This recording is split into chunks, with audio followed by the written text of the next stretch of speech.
You're listening to The Drew Yari Show.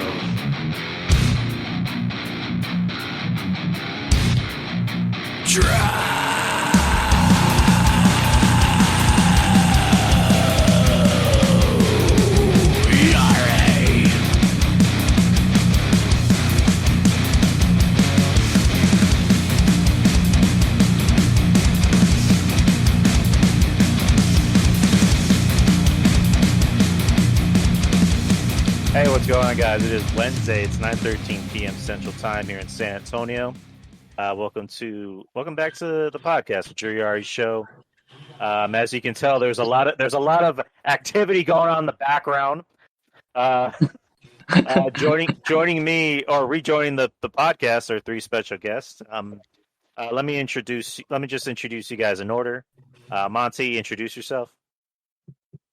Yo, what's going on, everybody?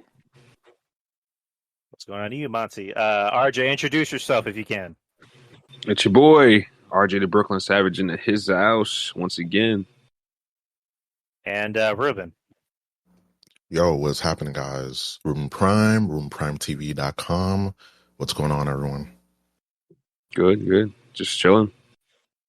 All right. So, me and Monty talked before the show. So, he told me he has to be up early tomorrow. I have to be up early as well, and so does my girl. So, if we can try and get out of here before 11, which would be 11 my time and I believe like midnight your time, that would be perfect. So let's just try. I mean, we should be able to do that. We really only have maybe two things to talk about. So, do you guys want to talk about the releases or Double or Nothing? I guess we could talk about the Double or Nothing. Go ahead and get it out of the way, and then talk about the releases. All right, let me just pull up the match card for Double or Nothing, which happened this past Get Wednesday. the old shit out of the way, so we can break down the meat and potatoes of this shit. Got that right. All right, so Double or Nothing was this past Sunday. It was in Jacksonville, Florida, at Daly's Place. Attendance, according to Wikipedia, was 5,500. Not bad. Which I gotta say, it's good to see fans back. Mm-hmm.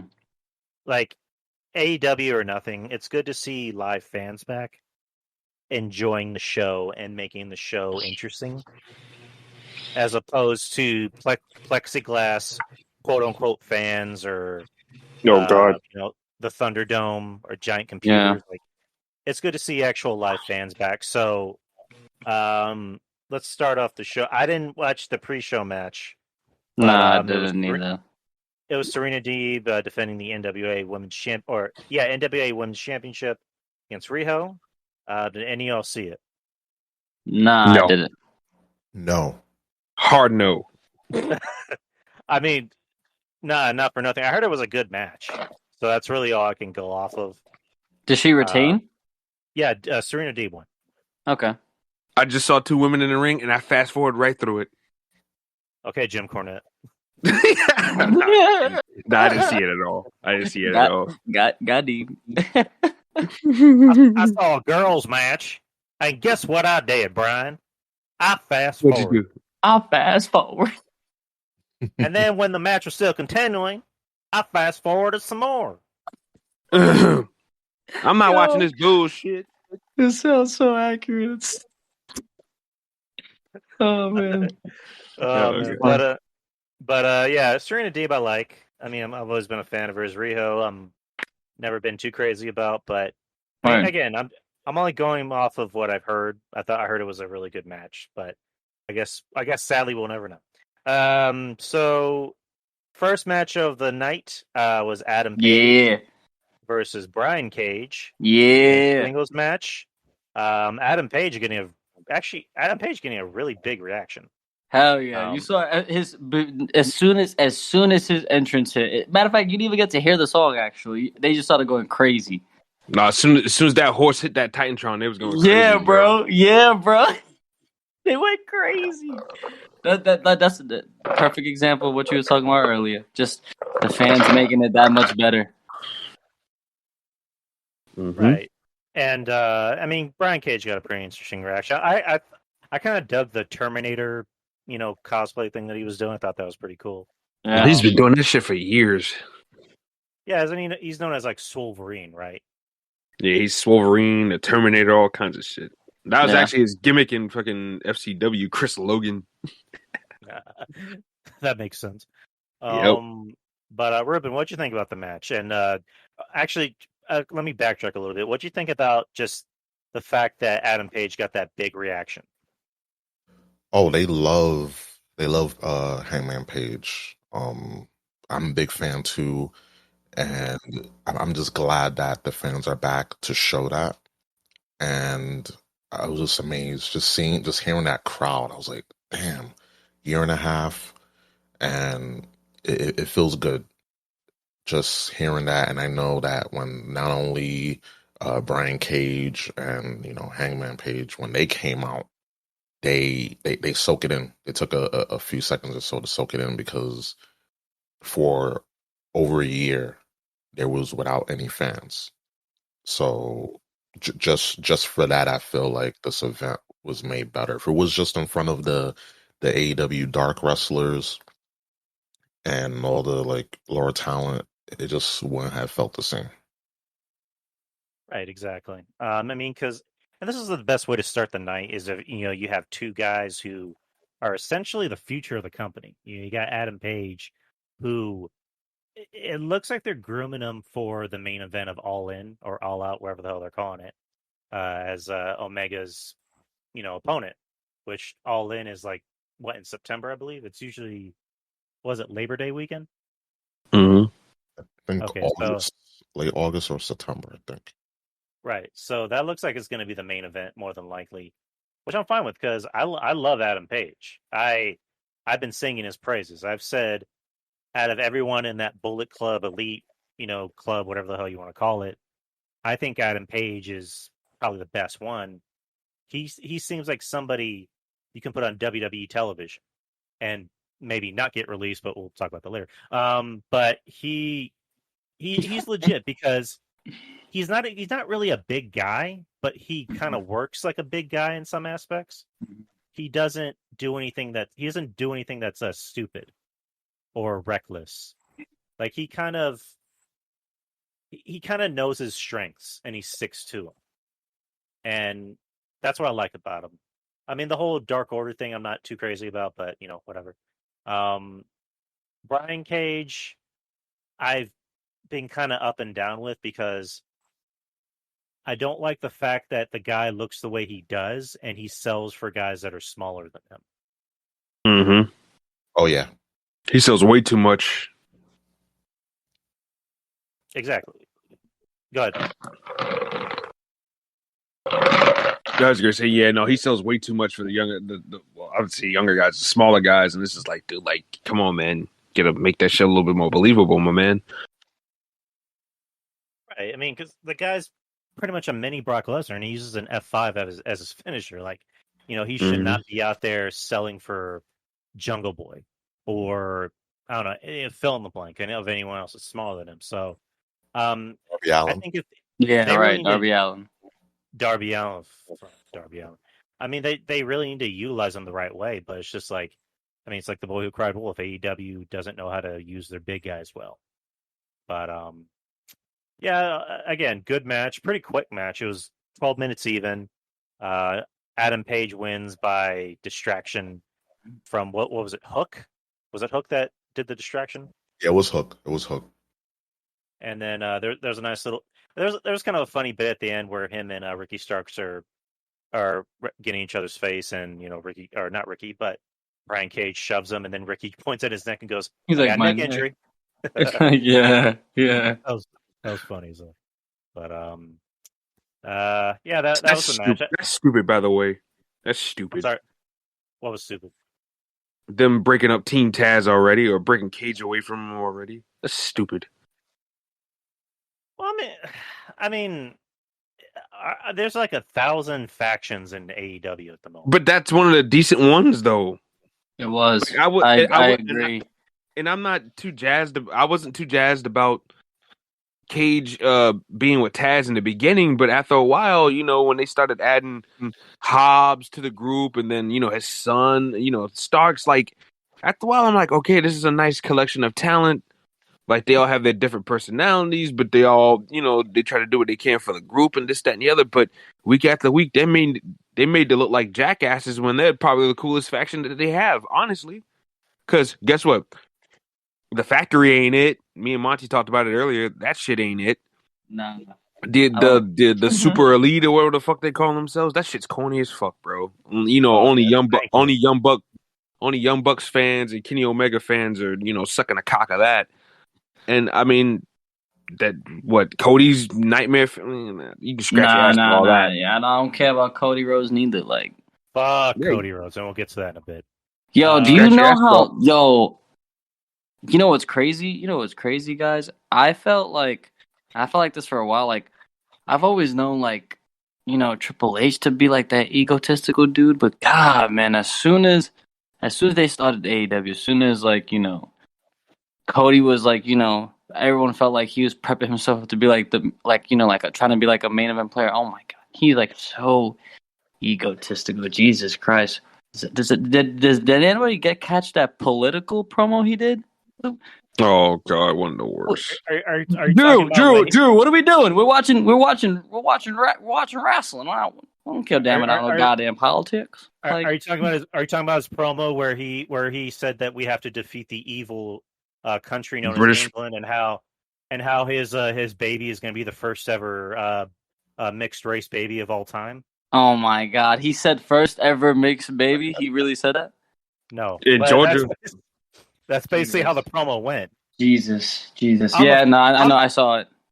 I'm the son of a plumber, and me and my wife Brandy, we're gonna have a beautiful black African American white baby, and then we have to defeat the evil British. That's really how it went down. Me and my brother was watching me. He was looking at this like, what? Come on, man. This is Cody Rhodes. I'm like, yeah. I mean, I guess so. Yeah. Don't look at me. I'm like, don't look at me. I didn't do this. I didn't book this. Don't look at me. Right, literally. We'll get to that for sure. Jeez. It apparently went over with the focus groups. So.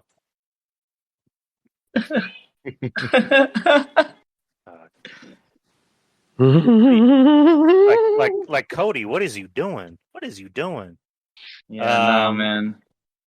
But overall, what you think about the first match, that Adam Page and Cage? Yes, I'll go first. The match, hot opener, a few, my gripes on just, as we say, I play fighting games, and as we say, you guys are using all your super combo moves, like that sequence when it was doing, move after move in sequence, for what it wasn't too hokey and forced, unlike, the next match we're going to talk about. But it was good. It was just a lot. And just when it got good, it was over, and it could have gone with, with Hangman Page losing. But of course, you had that interference and story right there. So it's teasing that breakup and just the crowd being there. You have Brian Cage, you have Hangman Page, two good talents, the future, and right. They really need to do something with Brian Cage. Hopefully, he's gonna go solo and do something and stay relevant. And we already know about Adam Page. He's gonna be future AEW champ, without a doubt, because they just need to season him. If he would have been the first AEW champ, people would have been, sour on it. So I'm glad out there taking their time. Yeah, they build him up, brought him down a few pegs, but now he's up. He's back up. So good match. Crowd was hot for it. Good sequence, good storytelling, good sequence of moves, and right man went over.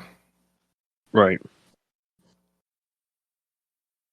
RJ, Monty, care to comment? Hey, Ruben already said what needed to be said. Those guys went out there. They had a good match. Two guys that should definitely be high on the card. I think the end game is Page beating Omega for the belt. Cage, I don't know what they're gonna have him doing in the meantime. He's gonna. I just think they're prematurely breaking up this Team Taz, bro. I think it's one of the cooler, like I said, in my opinion, one of the cooler factions that they actually have. And I just think they're just throwing it away already. Why should we have more QT on TV? Like, come on, man. Come on, man.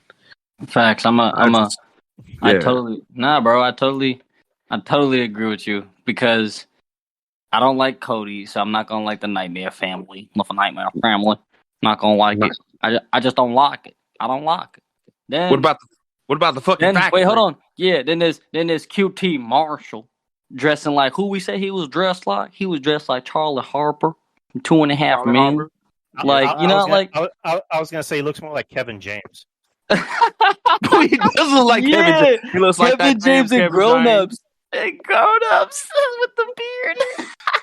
Looks like that damn Kevin James, just with a balding hair. Yeah, with the bowling shirts. Like, no one gives a shit about this guy. Like, yeah, he looks like trash. Like, oh my god. Like, so I definitely agree with you. They were definitely one of the promising factions in the circle. They've been together for like mad long now. I feel like they were the group to eventually break up because everybody in that group can just go do their own thing finally. I feel like Inner Circle's holding everybody in there except for Jake Hager because who gives a fuck about Jake Hager? But anyways, my man trash. I can't stand that man. Oh my god, I can't stand him. He's just but I digress. Carry on, Drew.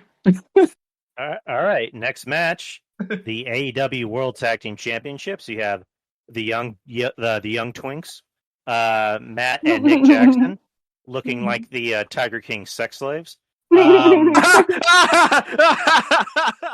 my god! Carol fucking Baskins. Motherfuckers. Versus with Brandon Cutlet versus John Moxley.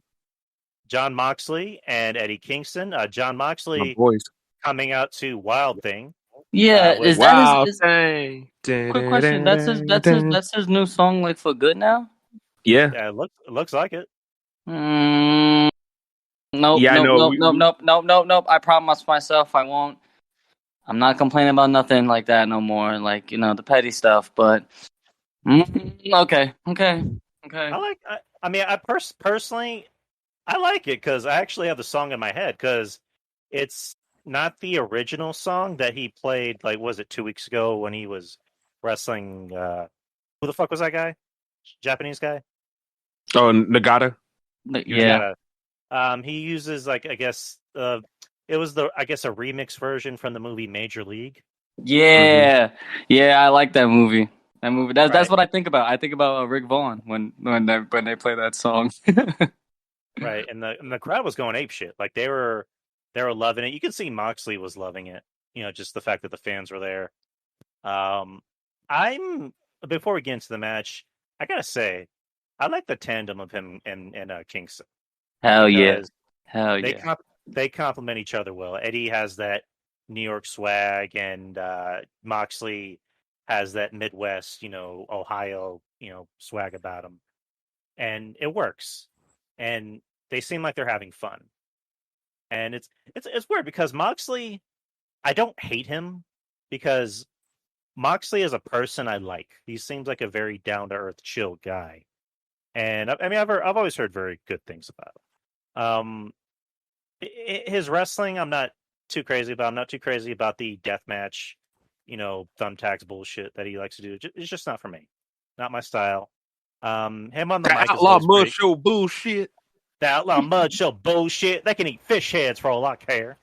Motherfuckers. Moxie on the mic is good. Eddie Kingston on the mic is good. So them as a tag team, it works. So I'm fine with it. The match. Oh boy. Does anyone want to start? Well. This is a typical Young Bucks match. It started on the floor. They were brawling in the crowd. You know what I'm saying? It's a Young Bucks match. Spot, super kick, V trigger, blah blah blah blah blah blah blah blah. My man Nick Jackson is starting to look like one of those guys that belongs working at fucking Popeyes with the fucking the balding hair, but it's long in the back. All he's missing is like a cooking net. Like matter of fact, there's this guy at Bojangles who's a gay man. He looks like him. with the fucking goatee he's got now, like holy you seen the goatee? I was just about to say that. My man's trying to compensate for the hairline. He need to take that shit off his face and put it on his head. Yeah, I had to. You know, I never liked them, and I never will. But, jeez, the young fucking twinks. But you know, not for nothing though. They had a good change. They had a good pace. You know, I feel like Moxley. I don't know. Don't you guys feel like WWE really limits their moveset? He was doing stuff I never seen him do. Like in a WWE ring. I was gonna say, yeah, that's usually the WWE MO, according to a lot of guys, is the way they're going about it. You know, WWE is they're trying to prolong your career. Maybe, because when AJ Styles came in, you know, AJ Styles worked a completely different moveset because, you know, by the time AJ came in, he was like what 40 or pushing 40. So they're trying to help him, you know, again, prolong his career. They're trying to help him, you know, have a more healthier life. So, I mean, it could be a good thing and a bad thing depending on how you look at it. But I don't know. But yeah, Moxley, you know, ever since he left WWE, he does have a much different moveset because in WWE he wasn't doing anything. He wasn't doing a lot of submission moves. You know, ever since he left, he's doing a lot more submission shit. He looks a lot more thicker, a lot. He has a lot more body mass on him. Yeah. Yeah, I echo RJ's statements. I'm over the Young Bucks. I'm getting so fed up with the spot, super kick, spot, super kick, no sell somebody's finisher, super kick, spot. Yeah. I'm getting so fed up with it. I can't. I'm done with them. They're just they obviously have an audience. They obviously have their fan base, but I can't with them. I really can't. Ruben, what do you think? This match, I mean, I enjoyed, you know, Eddie Kingston's work. Like, you know, he was selling that knee, you know, I don't know, his leg or his knee, but he was selling that, you know, from the attack from before. So that's good. You know, continuity matters with Eddie Kingston. I respect that about him. Moxley, he was doing a lot of, like, you know, cool stuff. But when you're in there with the Young Bucks, what you're basically going to get is video game wrestling. You're just going to have them doing one move and it changes to another move. And normally when you chain one move into another one in sequence, it's supposed to make sense. It doesn't with this one. It's just infinite super. I don't know if you guys play Street Fighter, but it's just doing your super. You have infinite super, and that's what a Young Bucks match is typically is like. And I hate it. It's not for me, but I enjoyed Eddie Kingston and Jon Moxley, and just the fact that the crowd was there, like, it, you know, amped them up. And of course, when you have the Young Bucks dressing up like Splatoon characters, I don't know if you know Splatoon. Yeah. And you know how for years we weren't able to tell Jimmy and Jey Uso apart. At least we do know now, right? You know, maybe that Jey Uso, we know who he is, but I couldn't tell the Young Bucks apart. Like, I was like, well, the only reason why I know the difference between one from another is because one's balding and the other one isn't. Okay. And there was another thing where one of them is actually better than the other one. So that's how you know. Too. Yeah. One loves Jesus. One loves Jesus. The other one loves Jesus slightly more. But yes, basically, fuck the Young Bucks. Yes, sir. You know, they're annoying. I'm just not a fan. I tried.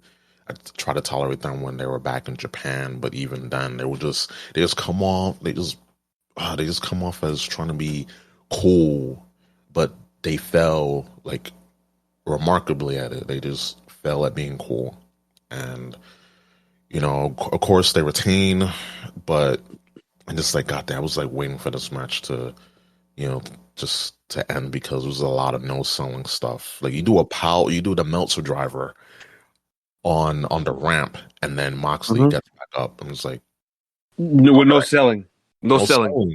It's like okay, all right, that's enough for me. I was like, I'm gonna leave. I'll be right back. Tell me who wins. Which it's gonna be Young Bucks, but yeah, I was like kind of like out of it at that point. And by the way, to add on top of that, the finish was damn flat. It was flatter than 4 o'clock. Yeah. It was flatter than the ass I saw earlier at the store. Like it was flat. Jesus Christ! Like that's pretty flat.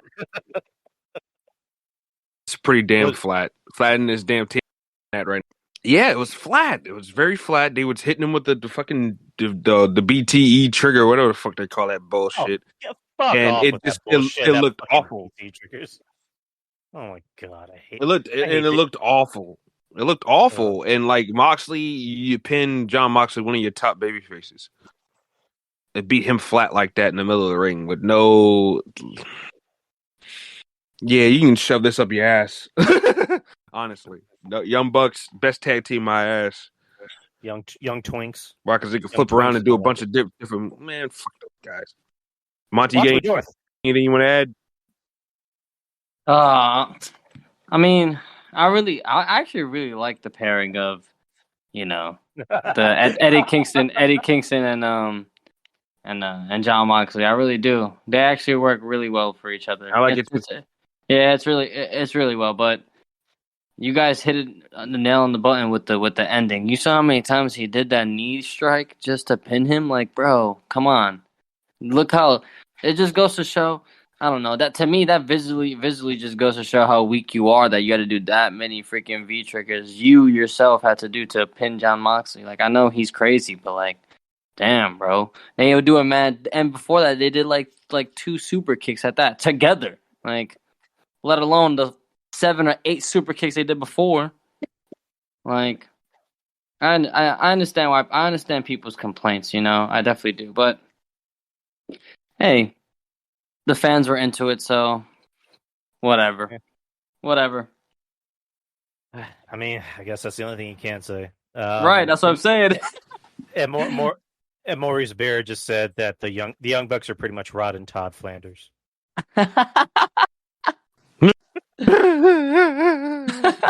Rod Todd. That's too fucking funny. Let's move on to the next match. The Casino Battle Royal for a future AEW World Championship. If it's all the same to you, I'm just going to skip to the surprise entrant and the winner. Yeah, go ahead. So the surprise entrant, the Joker, was Leo Rush. Hey. Okay. We're gonna make him feel it. Thoughts on Leo Rush? They kind of ruined his debut a little bit. It was like, hi, how you doing? Okay, goodbye. Like, the way they eliminated him was... Go ahead. Nah, I don't know. Just don't like it was just a very quick introduction. Like, literally a quick introduction. I didn't get that. What was the point of doing that? I mean, like, that's why just not? Me, though.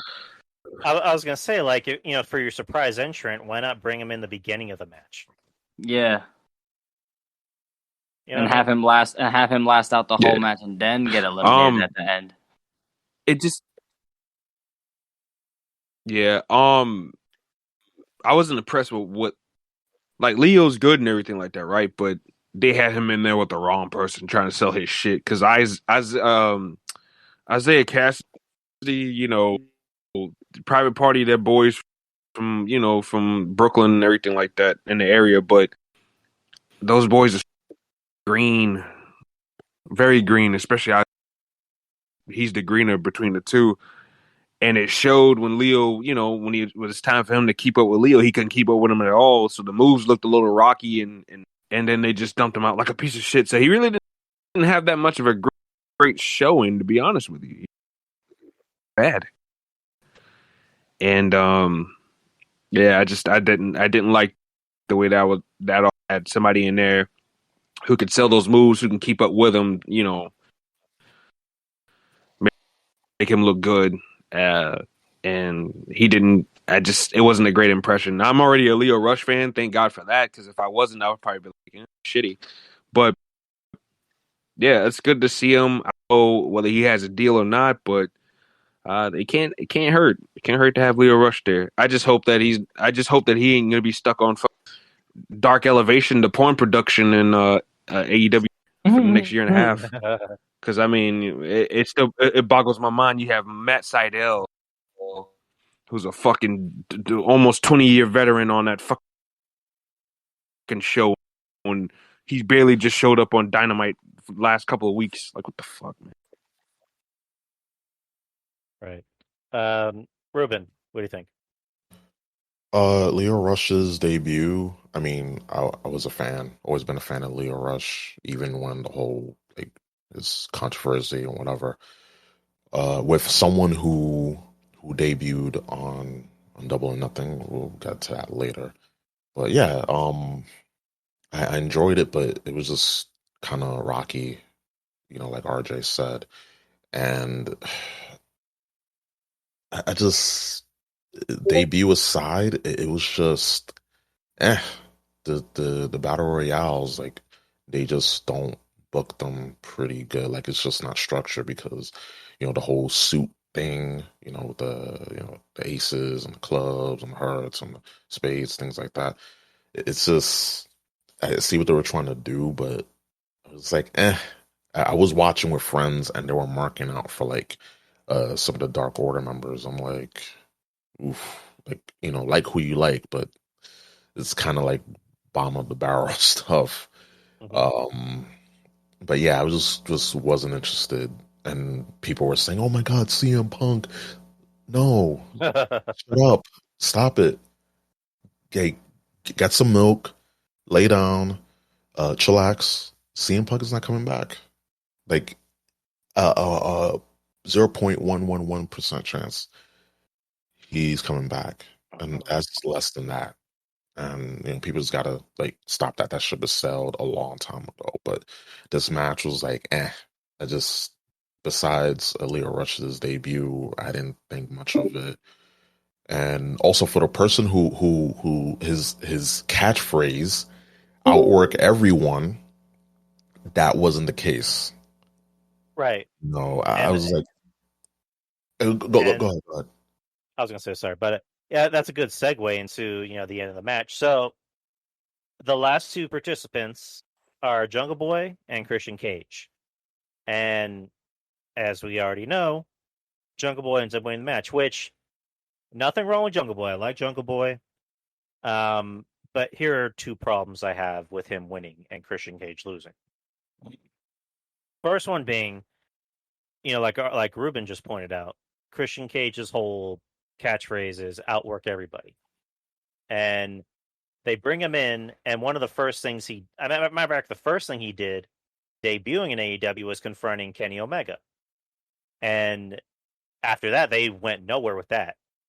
Like he was about to put Kenny Omega in the Unprettier, and then Kenny Omega out of the ring, and after that, they did nothing. Nothing at all. They basically made sure that didn't happen and didn't even like bother to bring it up. So that's one. And also two, Jungle Boy has been a victim of start and stop pushes. Like he had that match with Jericho, was it like a year and a half ago? And did nothing with that. And then they tried pushing him again, and he got de-pushed. So it's just like, again, I like Jungle Boy. I don't know how you guys feel about him, but I like him. I think he should be used a little bit more prominently on the show. I think you need to get him the fuck away from Jurassic Express because, in my opinion, they're holding him down. They're doing a lot more harm to him than good. Like that's a guy you can make into a star. Like, without question. That's your white meat babyface. But to me, it's just I always go back to the saying, "What have you done for me lately?" Right. What exactly has Jungle Boy done lately? What has Christian Cage done? Christian Cage, seems like he's done a lot more lately, but it's just that AEW booking. It's like they're not sure how to book people. They start them off strong, they start them off hot, and then they find a way to cool them down. So I don't know, but what do you guys think? With Jungle Boy winning, I mean, it was better than Christian winning because Christian was outside for most of the match, and again, the whole moniker, he outwork everyone. It's like, no, you don't. I mean, if you say smart, if you were a heel and you say, terms of, mentality, yeah, like, but as a babyface, no. If you're gonna have that moniker, you got to be working and being that Iron Man, and definitely at his age, I don't think he can definitely go, but not for long periods of time. For Jungle Boy, I'm a fan of Jungle Boy. He needs to, like, he'll get better. He keeps going on, and he keeps going at it in the ring, and with the whole Jurassic Express, oh man, like it was just potential. Like you have this tall dinosaur, and as a team, Jungle Boy, Luchasaurus not being used, and then you have Marco Stunt, which like why, why? But that's another topic for another day. But it's just they have something with the team and they're not utilizing, and they have something with Jungle Boy as a singles, and they're not even with Luchasaurus have something and get it injury prone, all that. But it's something that's missing with creative and with the booking, and someone could have gotten a better rub with that spot than Jungle Boy. Jungle Boy, while he's good, I felt like he wasn't the person to be in the final two. Honestly, if I'm being honest, whoever was going to win this match, no matter what title they challenge for, in my personal opinion, ain't winning the title. So guess what that means? I don't care. That's literally how I felt, because ain't nobody I want to see beat Miro right now for that belt. Absolutely not. I wanted this to happen when he first came. This is like, to me, this is prolonged for me. I've wanted this to happen. It's like, thank you, Tony, thank you, finally, for once. And Kenny Omega's gonna lose that belt to me. Well, I hope. To me, he better lose the belt to Hangman Page. That would be cool. They have the perfect long-term looking story there, and it's just perfect. It'll just be a perfect main event, and yeah. So anybody who won this, it didn't really matter to me. You're gonna lose anyways. You're gonna lose anyways, partner.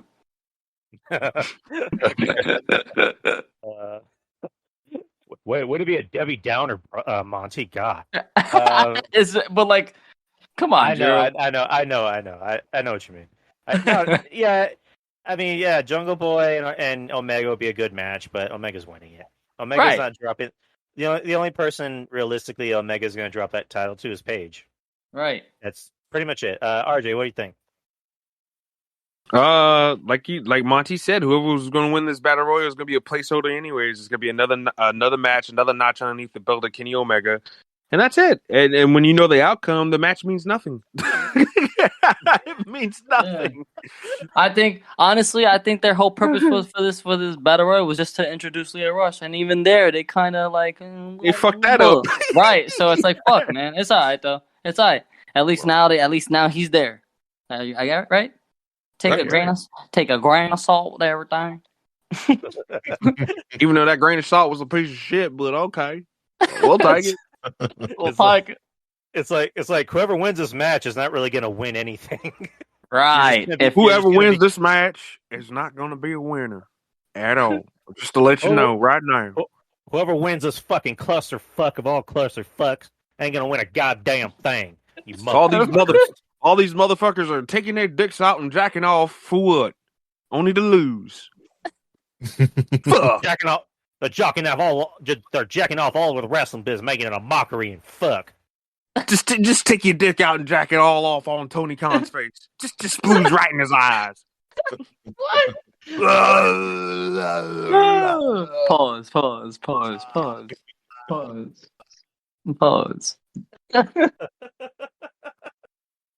Oh my god. Oh man. We gotta stop doing Jim Cornette impressions. Yeah, I know, right? No.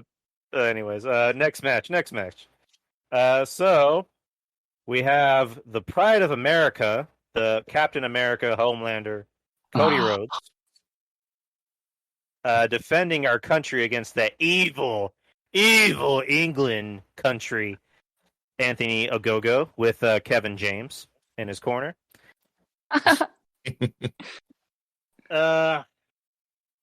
So I didn't watch it. Yeah, you saved yourself. So I'm just gonna say this. Cody Rhodes just doesn't want to fucking put over anyone. No, he doesn't. He doesn't. He's basically Cody Jarrett Levesque at this point. Yes, that's a good comparison right there. Like, here's the thing. I don't know if he did this purpose. I don't know if he did this on purpose or maybe he thought this is a good look. He comes out literally looking like Homelander from The Boys.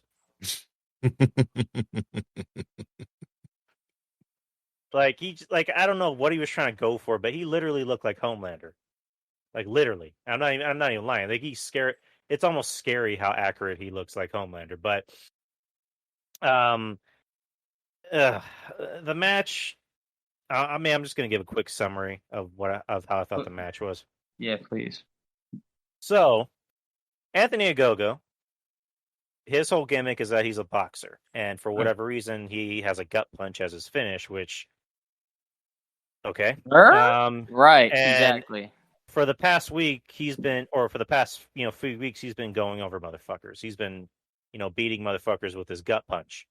Not even 30 seconds into the match, he gut punches Cody, and nothing happens. Right. Nothing happens. You noticed that, right? He held it for like a split second. Another move happens, and then that's it. Can't let my American fans down against the evil British country. I'm the American dream. Damn it. That's not nice. That's not nice. Fuck Cody Rhodes. I don't care. Right. Anyways, but for some reason, Anthony Ogogo started bleeding. I have no idea why. And Cody beats him. That's pretty much my summary of the match. Whoever wants to take it away, go right ahead. I'm good. I mean, when Cody Rhodes come out, all that comes to mind is this.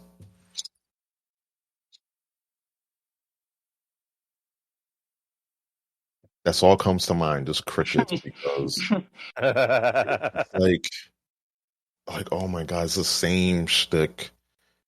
And you come out as Homelander, but you want to be the babyface. And I understand, guys, people there in Jacksonville will be like, they cheer for anything. And they still like Cody, but it's surprising to me. But just this whole match was like off. And the proof that he doesn't put people over, that'd be Cody Rhodes. He didn't even use the crossroads on Ogogo, which was crazy. He used, I forgot the move he used, but he didn't use the crossroads. So that's just telling right there. And number two, he ate, Gogo's punch. He did a punch, a gut punch, and then an uppercut. Clean. And Cody didn't sell it. He did momentarily, but he didn't like actually sell it, and he just proceeded to win after that. And I was like, yeah, okay, all right. Once again, with Omega and the Bucks and Cody, whenever they have their type of matches and they just don't sell, yeah, I tune out immediately. And the psychology wasn't there. Like, you think about Ogogo, and I seen a bit of his stuff. He's an Olympian. a bronze Olympian, a boxer, and legally blind. He's like 70% blind. I think in I don't know, his left or right, but one of his eyes, he's blind, and he's the heel. I was like, okay, okay. If that man is a heel, he's fucking blind in one eye, and he fought hard, in the Olympics, got third place, and yeah, he's the heel. He's just the foreign menace. But Cody, I came through adversity.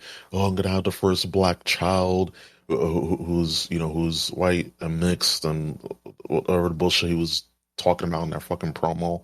I got off a promo. Like, yeah, like just fuck off, Cody. Just F off this match. I tuned out, and yeah, just whatever. Just whatever. I'm just getting like kind of salty about this. Before I say anything, RJ, are we coming through okay? RJ.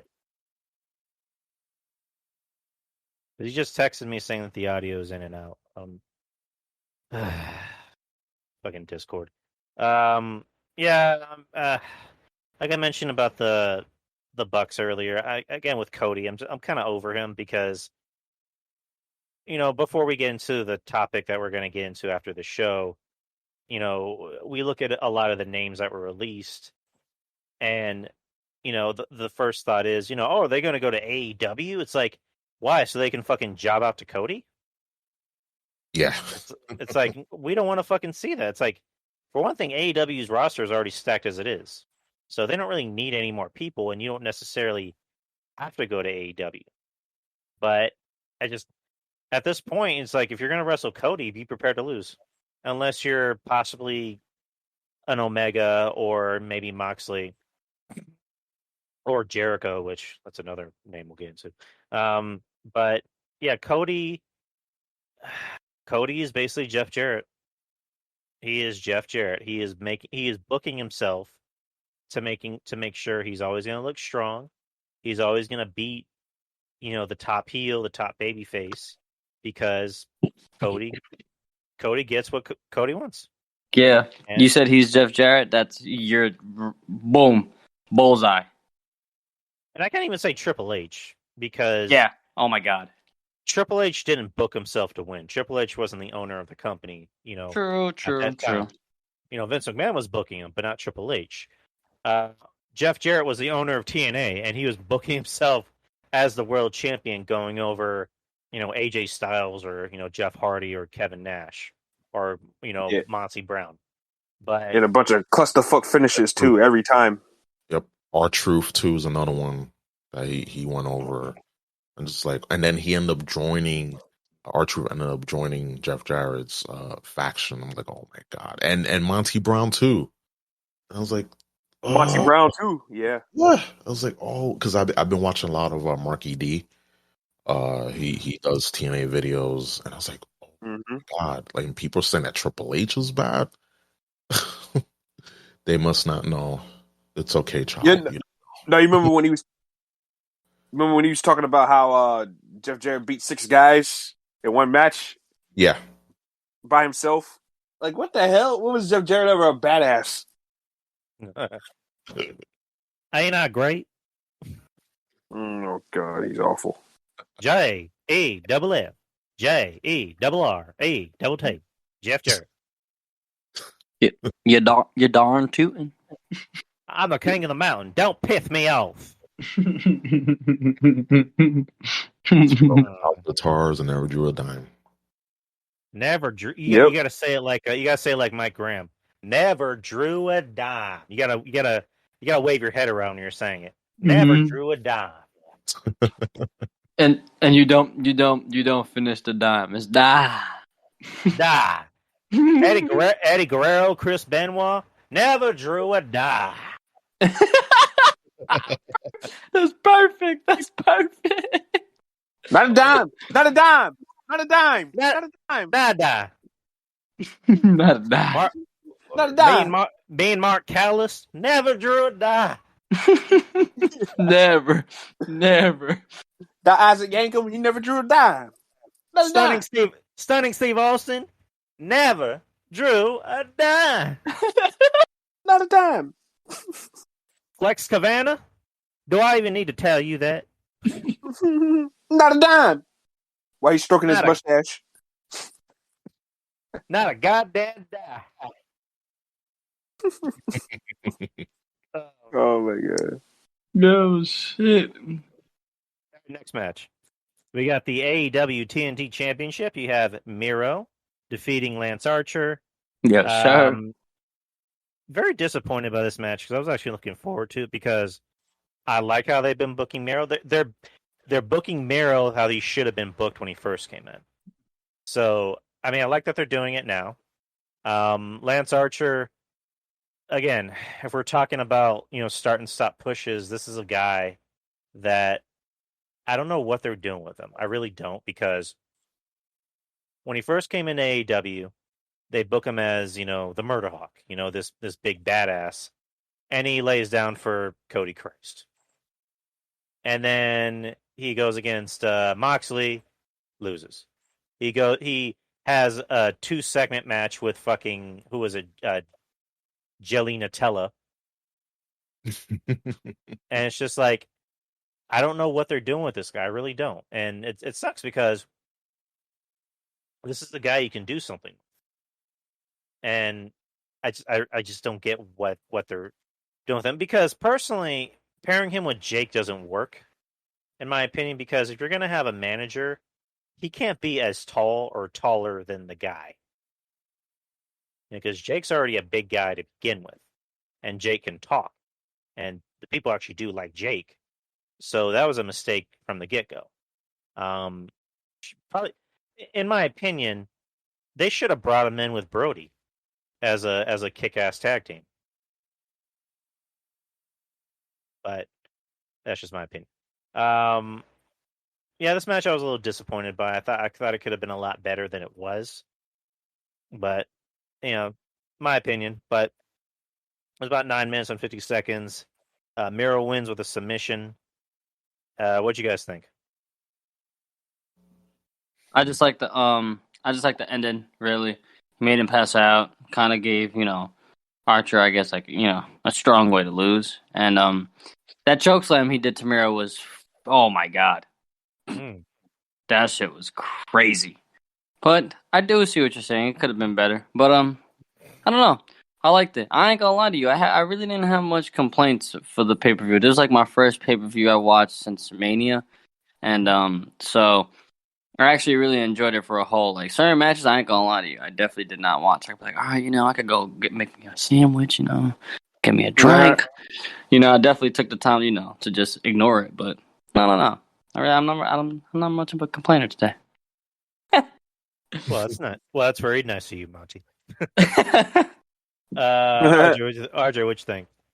Nice hoss fight. I thought it wasn't supposed to be pretty. It's two big motherfuckers going at it, so I didn't expect anything fancy or nice. Right. And it was just fine. And Miro looked like a fucking monster, bro. So, no complaints with me there. That's something I've been wanting for a long time. So, right, Ruben. Yeah, like this match, I had fun. Of course, like, it's not going to be pretty, but I do understand, especially with the start and stop push of, Lance Archer. Like, he is just, again, with AEW, when it comes to booking big men, they just don't know, and it shows. But for this match with Miro and Lance Archer, I have fun. And this is how Miro should have been as soon as he debuted, not wearing Versace shirts and talking about Twitch and having a whole Twitch gamer streamer gimmick. No way. That's something that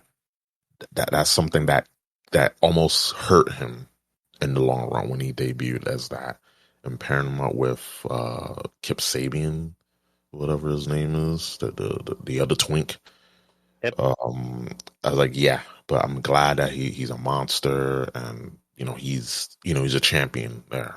like as he should have been. And yeah, just not that many complaints, but I get people's frustrations with the match. Right. So as far as Lance Archer goes, where do you think he goes from here? Anybody?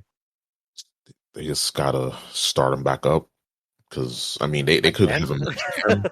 They could have a match again. They could have like a last man standing or whatever. Like just because I didn't tap out. You know, I passed out. So now we're gonna do a last man standing match.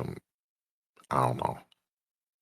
It's a rough spot because if you have Miro lose, it's like, okay, you just gave him the title and he's losing. So they're like, you know, creative is between the rock and the hard place. Yeah, they kind of shoot themselves in the foot here because can't have Archer go for Omega because that already happened, if I'm not mistaken. So where exactly does that leave you, Archer? There's no more belts to fight for. You already lost twice. Yep. Mm-hmm. You know what I'm saying? They shot themselves in the foot. They kind of did the match Omega too early then. And how do you do that to a big guy? How do you demote him to a mid-card as big as he is? And still, I don't understand that. That's a little weird to me. He could have been like a main event mainstay and always feud with Omega. Like, if they really wanted to, that could have been like a huge rivalry for Omega. I don't know, man. That's a good question, Drew. I don't know. That's a really good question. I don't know what you do with him. AEW just their Achilles heel is that they don't know how to book big guys. Mm-hmm. I mean, because they for a bit, and God rest his soul, they had something going with Brody, you know, right before he unfortunately passed away. But other than that, it's just they're big guys. They just don't know how to book.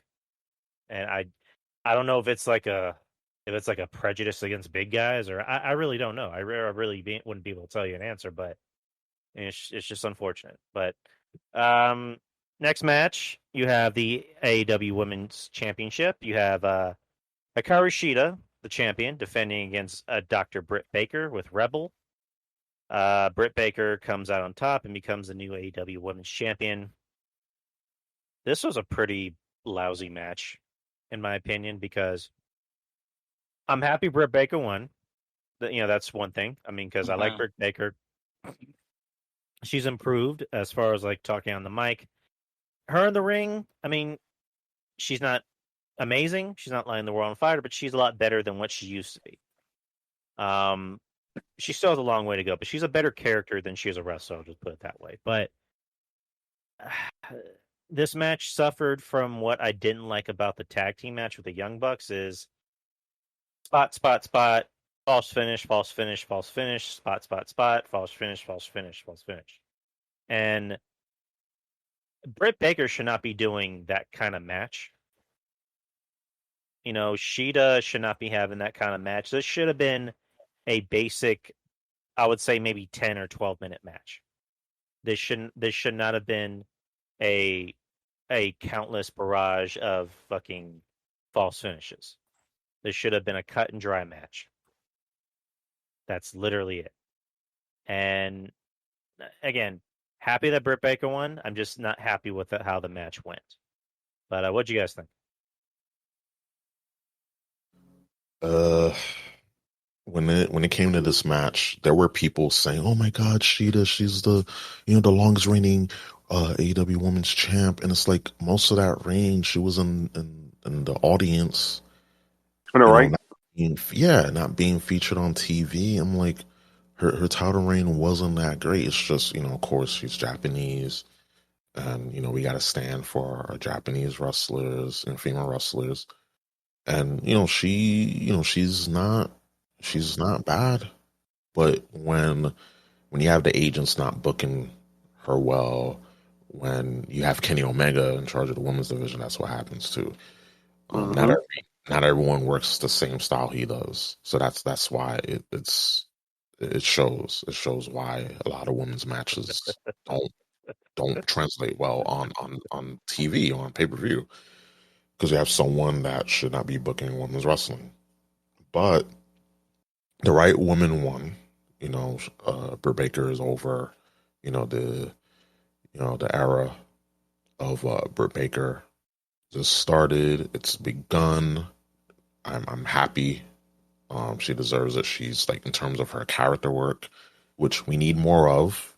It's enough with the work rate and spot monkeys. We need more characters. Have good wrestling, but we need more characters. There's too much good wrestling that good characters don't get featured, and she's a character, and hopefully she will just improve. But I was just laughing at the fact that people were like, "Oh my God, her tremendous title reign and all this." Like, most of the time she was sitting. She was not in any feud. She was not like you would have thought with Britt Baker and Thunder Rosa, with all the good matches that they had, that one of them were champion. Oh my God! Exactly. Yeah, I was just like, not lying. Yeah, they had good matches. Like everyone else is just, besides I mean, I can't really count her because she's up and coming with Jade Cargill, and she's green, but they're taking their time with her, which you should. That's what you should do. Yep. She's a project. She's a project. Yep, exactly. Exactamundo. She's a project, and they had to take their time, build her up. And with the women's division, it's just, besides Rosa and Baker and Shida to a degree, and Serena Deeb too, it's just not there, to a point. But hopefully we'll see just better matches from the women's division, and have that title feature prominently now that Britt Baker is women's champion now. Right. And yeah, it's funny. You guys talk about Sheeta's reign. Maurice Bear in the chat room actually pointed that out a very long time ago. Is that Sheeta had this really long title reign, and for somebody who's supposed to be the women's champion, she really isn't featured a lot on the show. Like, anytime you would really see her on the show, she would just be sitting in the audience. She would be in the back watching the match, and she wouldn't do shit. Like, she wasn't doing shit. And while this is happening, Rosa and Britt are tearing it up on the show. They had that fucking insane, hardcore lights out match that people still talk about. Jade Cargill, who literally just came in off the street, pretty much, had really no experience, is out there having a feud with Cody and Shaq. And what exactly is Sheeta doing? She's not doing shit. And it's not a knock on Sheeta, because Sheeta's good, but it's just like, they obviously didn't really think much of her. I'm just going to put that out. They obviously didn't think much of Sheeta if they just literally put a title on her just to, keep it warm for Britt. Yep. Like, it was only a matter of time before either Britt or Rosa won that title. And, as far as I know, as far as I can remember, Rosa is still with NWA. So that's why she's not champ. Right, they're not going to give her a title until she's actually signed with AEW. So they're obviously going to go with Britt, which I'm happy, because I like Britt. And like Ruben just said, they need more characters rather than work rate, because work rate can only get you so far. If the audience does not give a shit about anything you're doing because you have the personality of a raisin, and your character is about as interesting as I don't know, fucking Lexington Steel's cum shots, which those are pretty interesting, by the way. Oh, fuck! Discord's about to shut us down again. Fuck! God damn it! Because I just mentioned Lexington Steel. Discord's like, you better shut these motherfuckers down.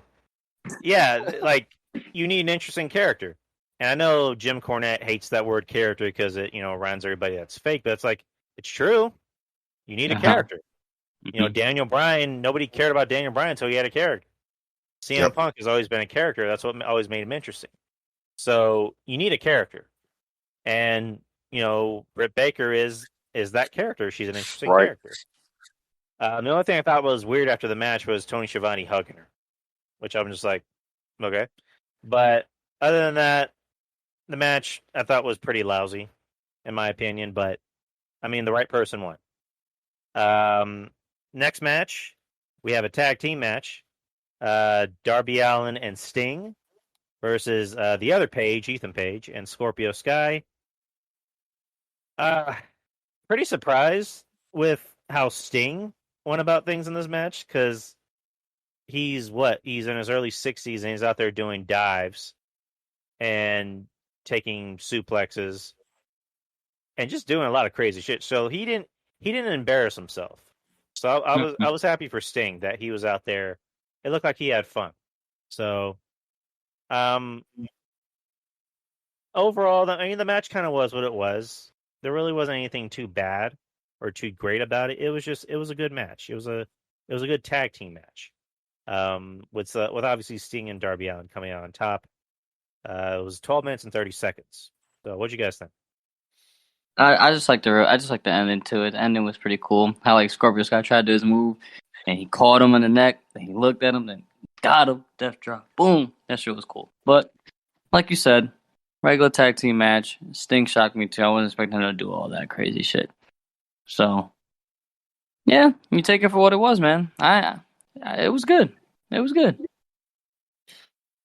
I feel like this match should have been in that place of like in terms of like how people were like going ham about it for with the tag title match. Like people were like, oh my god, this the greatest match ever and whatever. Like, and you have Sting who was used right, and people were saying, oh, like you like burying young talent, whatever. Like for Sting and Darby Allin, like Darby Allin lost the TNT title, and you're not gonna have Sting lose because he's a legend. You signed him for a reason, so you gotta, it's the return on investment, and people are just so quick to just go with he's a he's a WWE ex WWE star, blah blah. But if he's a legend, like we say he is, you have to kind of put him over, so that way when he does, put someone over, it means something.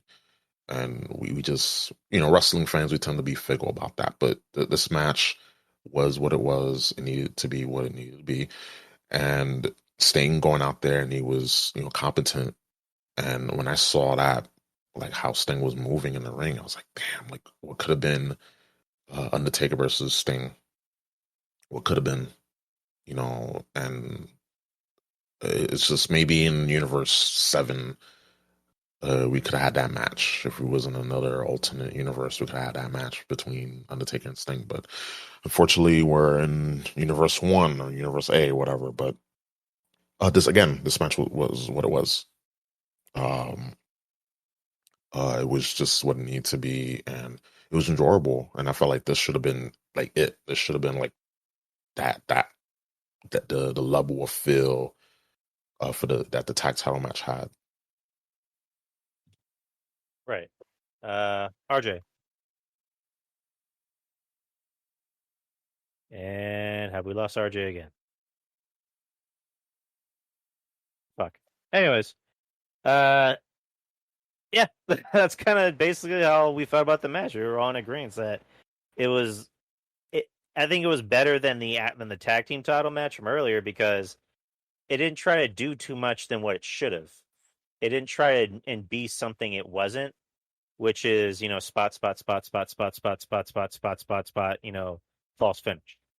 It was simple, and also granted you had a 60-year-old man in the ring who, for some reason, decided to turn back the fucking clock and do all these crazy spots. So, hey, I mean, again, it was a lot more enjoyable in my opinion than the Young Bucks match. But RJ, what'd you think about the match?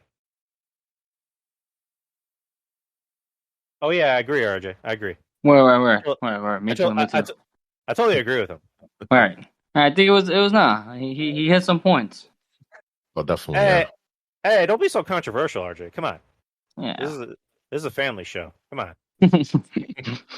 We got Bible hour after this with Jesus and friends. Come on. Oh shoot. But yeah, he mentioned to me that it was going in and out. So Okay. fuck. We'll just do the best we can, and RJ can just chime in anytime he wants. Anyways, so the next two matches, I fell asleep, so I missed the last two matches of the show. Oh, okay. So you guys are gonna have to fill me in. All right. So the next match was a three-way for the AEW World Championship. It was Kenny Omega, the champion, versus Orange Cassidy versus Pac. I mean, I know Kenny Omega won. Yeah. What do you guys think? Or what do you guys think of the match? Okay, I thought the match itself was really, really good. Like, okay, so they did a lot of. Okay, I see what you guys are trying to say about like the spots. I definitely feel like there was spots here, but I feel like the spots flowed very cohesively between the three. Like, I don't know if you guys watched NXT yesterday and you guys saw the triple threat match to start the show. It felt a lot like that. And I think when it looks like it would happen, like how you're doing it without making it not look too choreographed, then I think it works. And I think that's what they did for the most part. Like it worked. Like a lot of the moves they did worked. And right after Hangman, man, Pac gonna need that belt. They gonna need to strap him up because that man is too good. He's too good. He's too either that or you give him the TNT title. He's too good, bro. Far too good. Because I like Pac because Pac is one of the few guys in the company that doesn't do the stupid shit. Like he works smart. He works the way he wants to because I didn't see it, but I heard there was a point in the match where Cassidy is doing his his hands in the pocket shtick. Yeah. And Pac kicks him right in the nuts. Yeah. So I'm just like, okay, I kind of wish I saw that part, but he did a avalanche like Falcon Arrow off the top rope, like not middle rope, like the top rope. That shit was crazy. Like he was just pulling out all the moves. And honestly, Kenny Omega, listen. For what it is, I'll definitely give him this. He definitely made Orange Cassidy look like he can actually have main event matches for world titles. Because Orange Cassidy was going crazy. Like he was going crazy at one point. They gave everybody a spotlight. You know what I mean? They gave everybody like a good shine when you thought like, wait, nah, they ain't gonna win. Are they gonna win? Nah, he's not gonna win. Like I feel like Pac and Orange Cassidy both had that. And then I don't know, man. The ending was a little douchebaggy, a little heelish, with Omega like taking all the belts. He took every belt and like hit Pac in the head with every fucking belt he had. So I guess that's the heel part aspect it plays in. So, but it was good, really good. I was actually really surprised the Stadium Stampede went on last. That's how good it was to me. No joke. When it ended, I thought it was over. And I totally forgot about that match. And I'm like, wait, this is last? Okay. All right. Ruben, what'd you think? Yeah, like there were a lot of like crazy spots.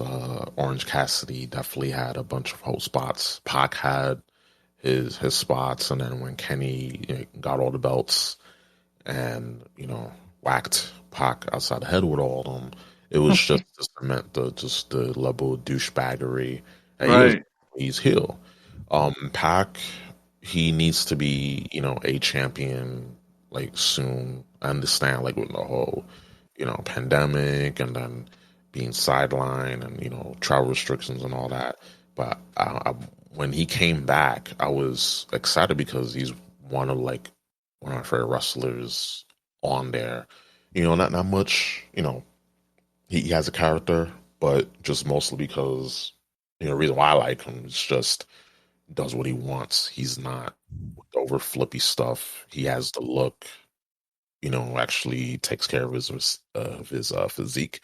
And Orange Cassidy, there's something there to like, but I felt like if they were going to do something with him, I felt like they could have done something with him with TNT title or just like have him just, I don't know, like I felt like after the whole Jericho thing, he did nothing. Yeah, you're right. They did nothing. They did nothing with him. It made no sense. Yeah, exactly. It made no sense. Yeah, he was like actually over, and and they didn't do anything with him, so that's like kind of perplexed with that. But the match, it was just a few, and this again, like, you know me, when it makes sense, having the, you know, the hope spots, they were good. Having the, you know, the false finishes, you know, when it makes sense, it was good. And this was like the ultimate filler match, because we knew that Kenny Omega was walking out with you know, the AEW title. There's no way that he was going to lose. We knew that, but just what we got, it was, you know, I enjoyed it. You know, I definitely enjoyed it. And then just the fact that we had another match, like I was watching with friends on you know, streaming it via, we all like chipped in to, you know, to buy it, and we watched it on Discord. We streamed it. We were all watching it, and it was like, oh shit, there's another match. It's like, oh fuck, there's another match. And you know, the pay-per-view was still going. It was still going, and I was like, whoa. It's just like, it's been a while since I felt like this. Just like, oh, we have more. Oh wait, there's more. So I like that about this pay-per-view, even though some of the matches I had issues with, but besides that, yeah. The problem with AEW pay-per-views in general is just they're too fucking long. Yeah.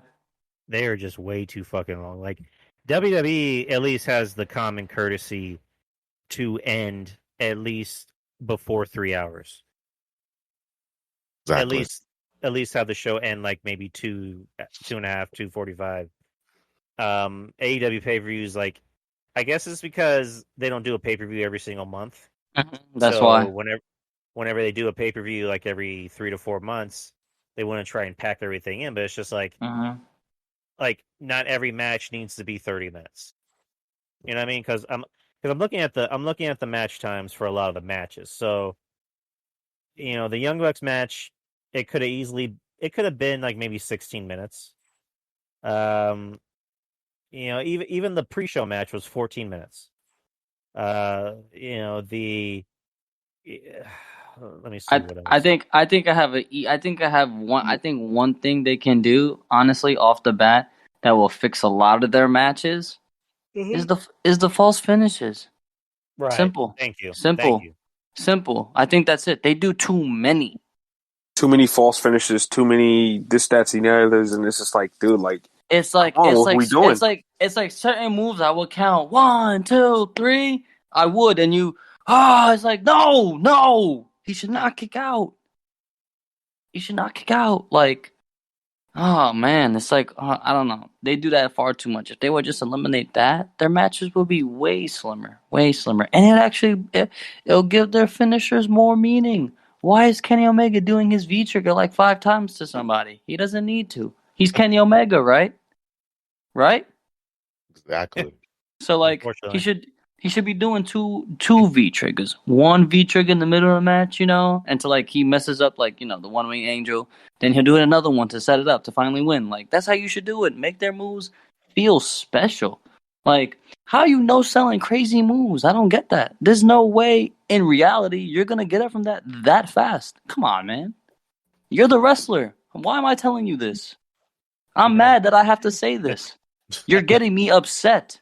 Like, it's so dumb. I don't understand. Like, go get in the ring. Yeah, I will. And if I throw up, at least give me the fucking respect. You out here no selling, having no hairlines. Like, jeez. But nah, man. Nah, man. The main event was that world title match was really fun. Really fun, Drew. It honestly, if you were to watch it, you could stop it right there. Like, I wouldn't blame you. The Stadium Stampede was, you know, it was football fail fuckery. I mean, don't get me wrong. I do like the gimmick match. You know, they definitely have to do something of their own.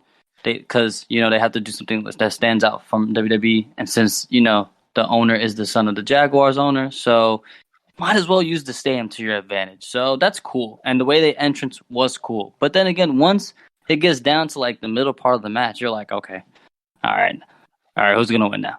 Okay, who's gonna win now? What? You don't know? Okay, like you know what I'm saying? It's just Yeah. But I mean, before we get to the main event, it's just my going back to Orange Cassidy. I mean, you guys know I've been very vocal. Just I'm not an Orange Cassidy fan. It's just I don't. okay. I'm not a fan. I'm not a fan of the gimmick personally. Is he too goofy for you? He's goofy, but it's just like It's not funny. I don't know. It's not funny. I mean, it's their attempt at comedy, at being dry, but it's just I don't get it. I just think it's stupid. I think he looks like somebody that came out of the audience. That's just me. But it's one of those gimmicks where once you've seen it, you've kind of seen all of it. Right. And the whole thing with Jericho, where Jericho was quote unquote trying to get him over, and nothing happened after that. He just went back to being another wrestler. And now he has a world. Now he has a world title match, and essentially a co-main event. And I'm pretty sure the same thing's going to happen the next, Dynamite. He's just going to be another wrestler. He's just going to be in another feud with somebody else, or he's just going to be a part of a feud. So I don't know. That's my 2 cents on Orange Cassidy. I don't think like it. I don't think that's far. I don't think that's far fetched from what he currently is going to be doing for a bit. I'm not gonna lie to you. Right. And again, I know people like him. That's fine. Just again, not my cup of tea. I'm not right. All in all, I'm not a fan of comedy gimmicks. I mean, yeah, the New Day, but the New Day can actually back it up in the ring. Hey, you don't like R-Truth? He's funny. He's funny. I love Ron Killings. I will never say a bad thing about Ron Killings. But it's just like when you think of it, the guy was the first ever African American NWA champion. Right. And they've just made him look like a complete goof. And true. R-Truth is funny. I'm not gonna lie. There's some things you've done that made me laugh, but it's just like, it's just sometimes it's just like, yeah, like I'm I done. guess that was funny. Yeah. Okay, but whatever. Sure. Yeah, moving on. But RJ, you have anything to say about it? Nice world title match. But yeah, I'm with you guys. This is like Orange Cassidy main event, not believable to me. And yeah, that's just pretty much it. Kenny Omega lives a skip and hop away with the title once again. So yeah, fuck that. What's the nickname, bro? Twinkle Toes with Finger Bang. Yo, that shit is mad funny. Twinkle Toes Finger Bang. Yo, that shit is so funny. Jazz hands. Moving on to the main event. Again, like I mentioned, I didn't watch the final 2 matches. I actually jazz hands, jazz hands, jazz hands, jazz hands, jazz hands. Jazz. I like Colt Cabana's theme, by the way. I know it's random. Colt, boom, boom, Colt Cabana, boom, boom, Colt Cabana, Colt Cabana, boom, boom, boom, Colt Cabana. They got some decent themes. Yeah, I like. Yeah, again, I like Colt Cabana's. I like Thunder Rosa's theme. It's pretty. That shit is hot too. Wait, hold on. If we're talking about themes, let's talk about how pumped that crowd was for my boy, Cero Miedo. My boy. Oh yeah. My boy Penta. They went really crazy for him. Animal. Yeah, exactly. And it's crazy how bad AEW books him too. Yeah, and he's so over. Him and his is that his brother? Yeah, Phoenix. Yeah. Yeah, both of them. Yeah. Penthouse and Felix. Like they're like top tier. So sad. It's like you know what my least favorite theme in AEW is. One of our next competitors in the main event. So you had Stadium Stampede match. No, football field fuckery. Football field fuckery. There's outlaw mug show fucks that are just ruining the business. Had the Inner Circle lost, they would have had to been forced to disband. The Inner Circle: Chris Jericho, Jake Hager, Sammy Guevara, Santana and Ortiz versus the Pinnacle, or shall I say buried? Cash Wheeler, Dax Harwood, MJF, Sean Spears. FC, my favorite boy. There you go. Spears and Wardlow with Tully Blanchard. My boy. Again, fill me in on this match because I didn't watch it.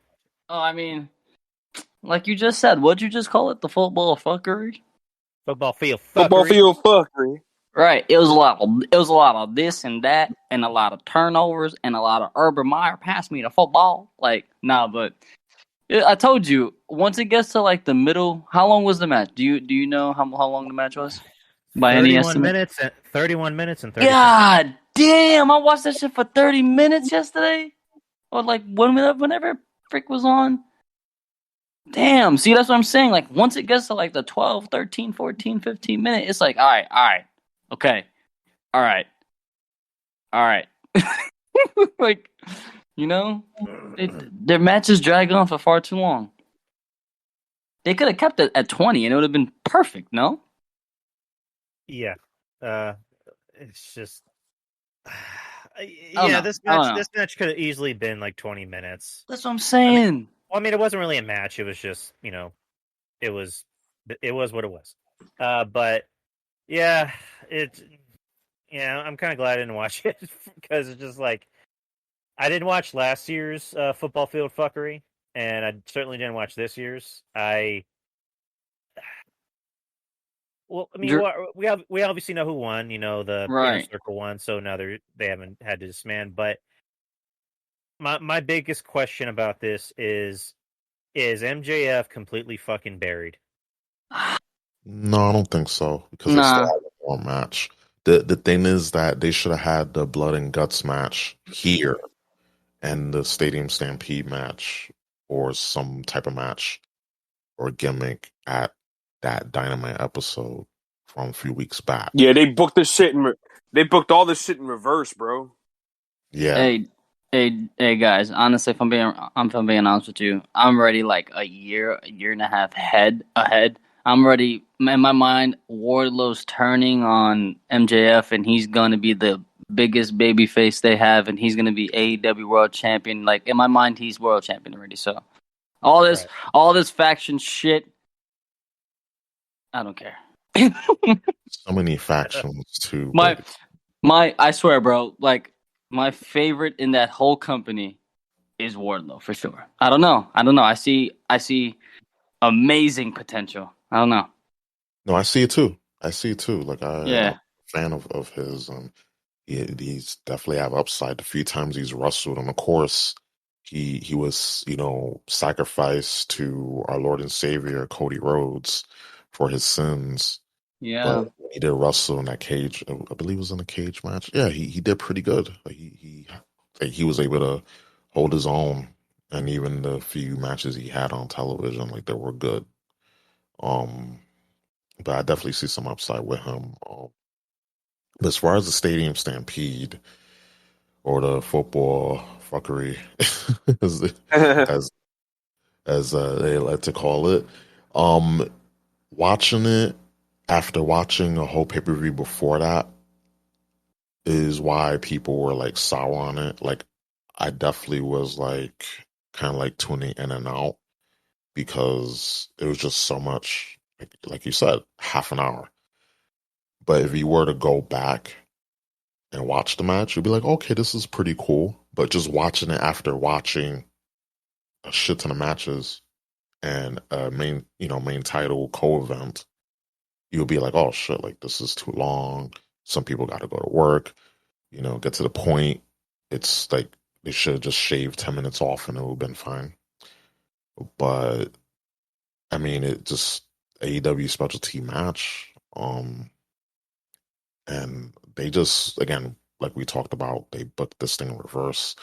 But after the third match is when the Pinnacle, they're gonna win for sure. Like is one apiece. So now that rubber match, we'll see who wins, and I think the Pinnacle will take it. So Inner Circle got there, the feel good moment, but Pinnacle's gonna take it the third time around. Jay.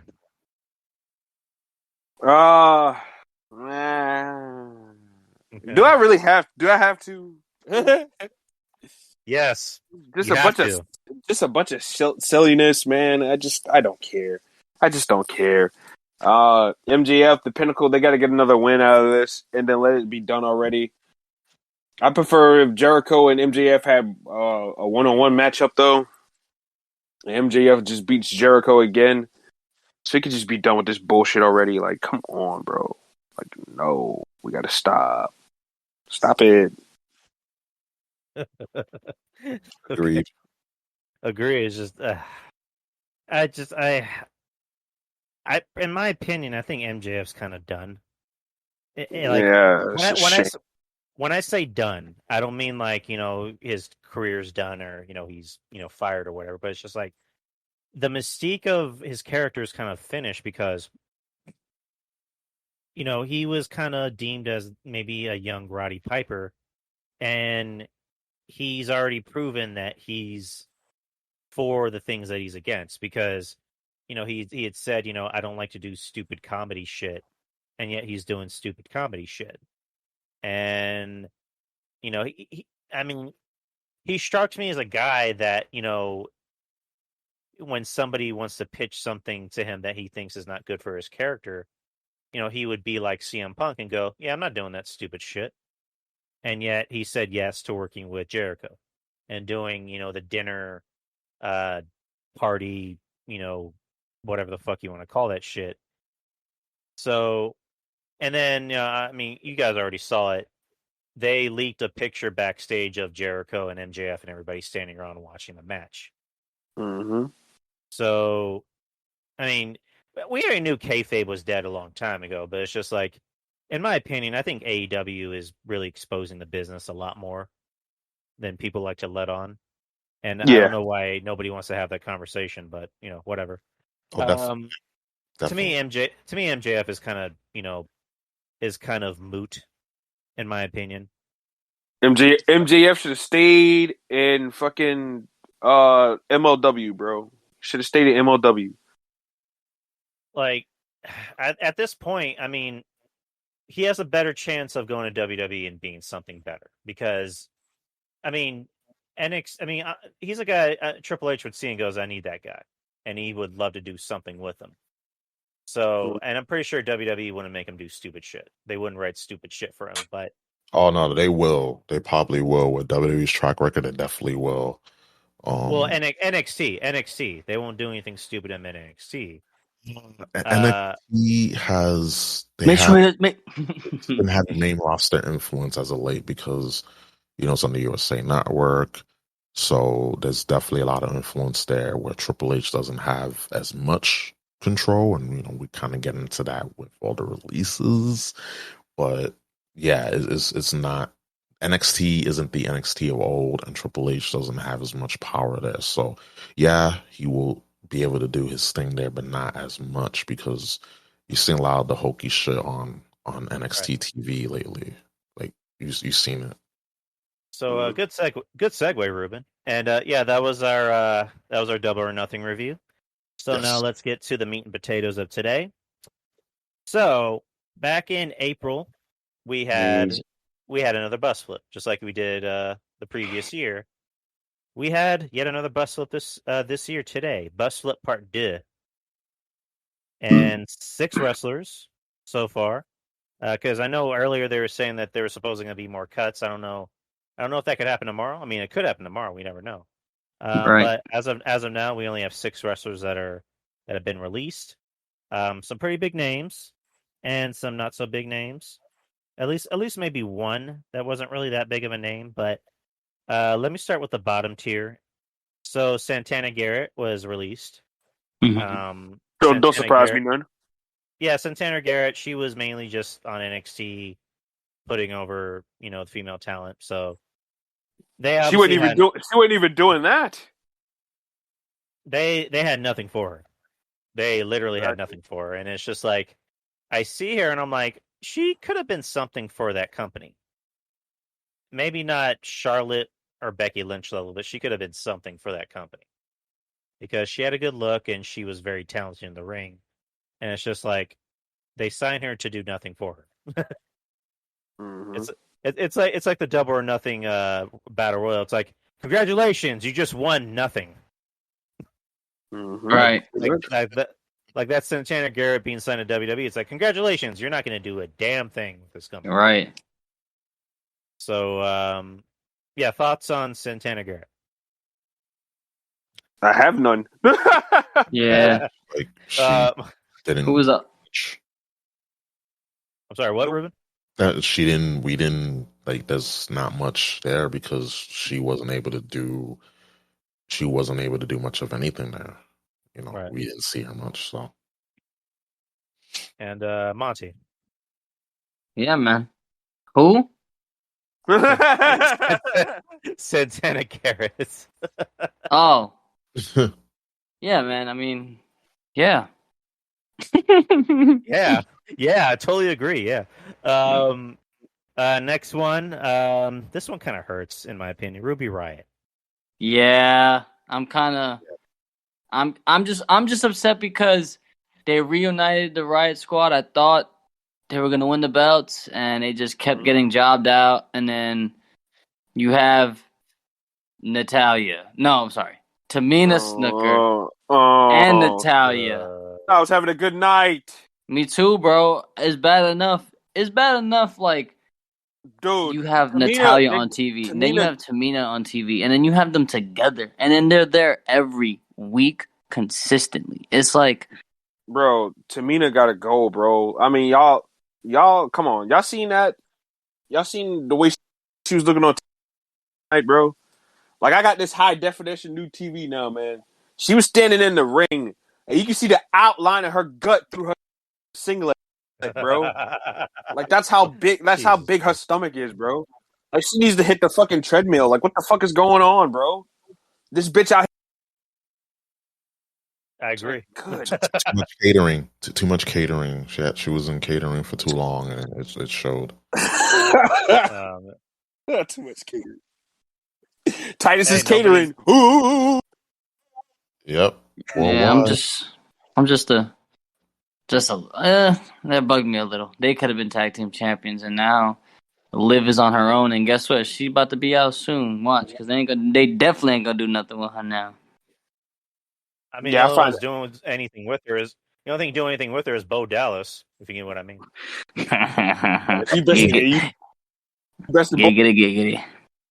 Giggity. Oh man, but it sucks because I like Ruby Riott because it's just like you see her, and it's just like, again, I'm not trying to say that she could have been Becky Lynch or Charlotte or even really Bayley.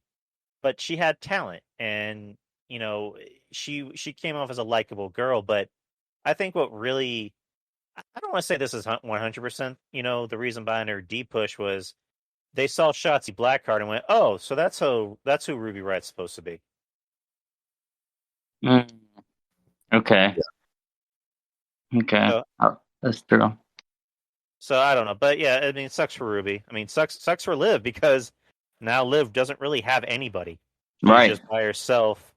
And they tried pushing her, and that didn't really work out that well. So it wouldn't surprise me if the next round of cuts she ends up making one of the cuts. So next one on the list is Mrs. Miro, Lana. Okay, don't care. Okay, fair enough. Ruben. I mean, it's just fascinating. Well, I don't care, but B, it's just still fascinating to me how you put all this time. You had her featured on TV, and yeah, she got put through a table by Nia Jax, who still has a job. Lord help me. 10, 11, lost track how many times she's been put through a table. And again, on TV every week, and almost every week, because she was, she had an injury and whatever. But she was featured just to fire her. And the reason why they fired her was because they wasn't getting a return on investment. But again, is what happens when you when they feel like every woman should wrestle, when you can have women that could be mouthpieces, valets, a manager. It's just, oh, you're a female, you gotta, go and wrestle, woman empowerment, yeah. It's like, no, like, wrestling isn't everyone's strong suit. And it showed with Lana. Lana is an exact example of how to ruin something and just waste everyone's time. Just why? You gotta have her be someone's valet or mouthpiece, but no, you're gonna have her wrestle horribly. And yeah, it's just hopefully if she does go to AEW, pair it with her husband and do the whole shtick that they did in WWE and do it with a little bit more edge, but we'll see. Who knows? Maybe she would just do acting again. I don't know. Or TikTok, same thing. I mean, I was telling Monty on here. I don't even think she'll even want to wrestle again, or even be involved in wrestling. I think she'll just want to maybe go do her own thing, maybe be an actress, or maybe do something just non-wrestling related. Because when we look at people, we automatically assume that they can go to other companies, like and I guess we'll just skip ahead, but we'll skip ahead and we'll come right back to him. But like with Braun Strowman, it's like I can't see Braun Strowman going to AEW because no, he struck me as a guy who would be in WWE for life. Me too. And I don't see him going to the Indies, especially after those comments he made about independent wrestlers. So he's not going to the Indies. I mean, he might even go to Hollywood. You never know. He might do some stunt work. He probably will go back to Power Man or Strong Man, whatever the fuck you want to call it. But yeah, going back to Lana, I mean, it wouldn't surprise me if Lana wants to maybe, retire from wrestling and maybe start a family with Rusev, because, shocker, guys, some women actually want to get married and have kids. Right. Yep. Controversial. Oh, controversial. Oh, yeah. Oh, but yeah.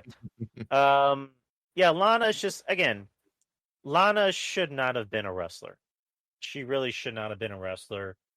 She should have just been Rusev's, manager, eye candy, whatever you want to call her, because, and that's just the thing about WWE that just drives me nuts. Is it's like they have to make every woman a wrestler somehow. Like, to me, Carmella should not have been a wrestler. She should have just been a manager or a valet. Like when they broke up Enzo and Cass, they broke up Enzo and Cass and put her on the main roster and made her a wrestler. I'm like, yeah, that was a bad idea. You should have just kept them together because they were good together. But, RJ, what do you think? Yeah, I totally agree. But RJ's bringing the fire today. He's being controversial. He's talking about the facts. He's bringing the cold hard facts. Brought to you by Steakcast. Oh man, RJ, come on. Come on, fix your Mac, buddy. Come on. No, I'm just fucking. But yeah, Lana. I mean, if she went to AEW, it wouldn't surprise me. I mean, but if she didn't want anything to do with wrestling anymore, it wouldn't really surprise me either. But yeah, I wouldn't blame her, because even on her Chronicle, it showed that like the fans took a toll on her. So maybe she doesn't want to do it. Right, and I remember that because I remember I had Kevin and RJ on here a while ago, and I was bringing that up, where there was a bit in the documentary where she's actually reading, these really just really awful comments, people saying that she should kill herself, which is just like, okay, I'm not a Lana fan at all, but it's just I don't want her. You don't need to wish death on anybody. It's not that serious. It's like I hate you because you don't know how to do an acai suplex. Like, okay, buddy, relax. It's like, okay, go back to your basement and jerk off to your fucking anime porn, you dipshit.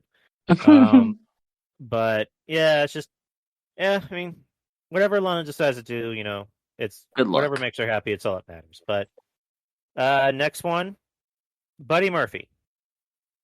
Yeah. As That's another guy that I don't see going anywhere too, only because I was talking to RJ about this earlier too. He has no character. No character. There's no character there. Your work ethic in the ring is gonna take you only so far. And if that's the case, he has a future job at AEW Doc or AEW Doc Elevation. Other than that, he's a lost cause. But that's how I feel. Right. I mean, I think he kind of fits in with AEW's whole, flip, false finish, spot thing. Yeah. I mean, I like Murphy, but it's just like, again, he has no character. None. What can you tell me about him that's interesting, other than the fact that he can do nice moves? So, again, it wouldn't surprise me if he went to AEW. Really wouldn't. Ruben, what do you think? With Buddy Murphy, great worker, no character. He was featured prominently on TV because the whole Rey Mysterio, Seth Rollins storyline. Like we had to endure that for like a year. Jesus Christ! But yeah, I'll think he'd be fine in the Indies. Maybe Impact, AEW.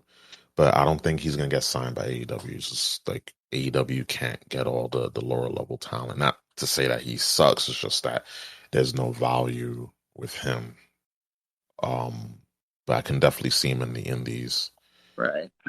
And I mean, it sucks because he was featured prominently, and the last thing I remember of him is one of the things I remember of him by was getting making out with Rey Mysterio's daughter.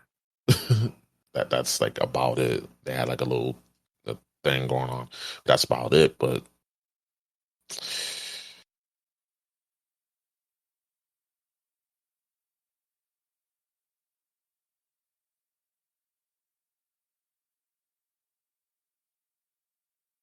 yeah.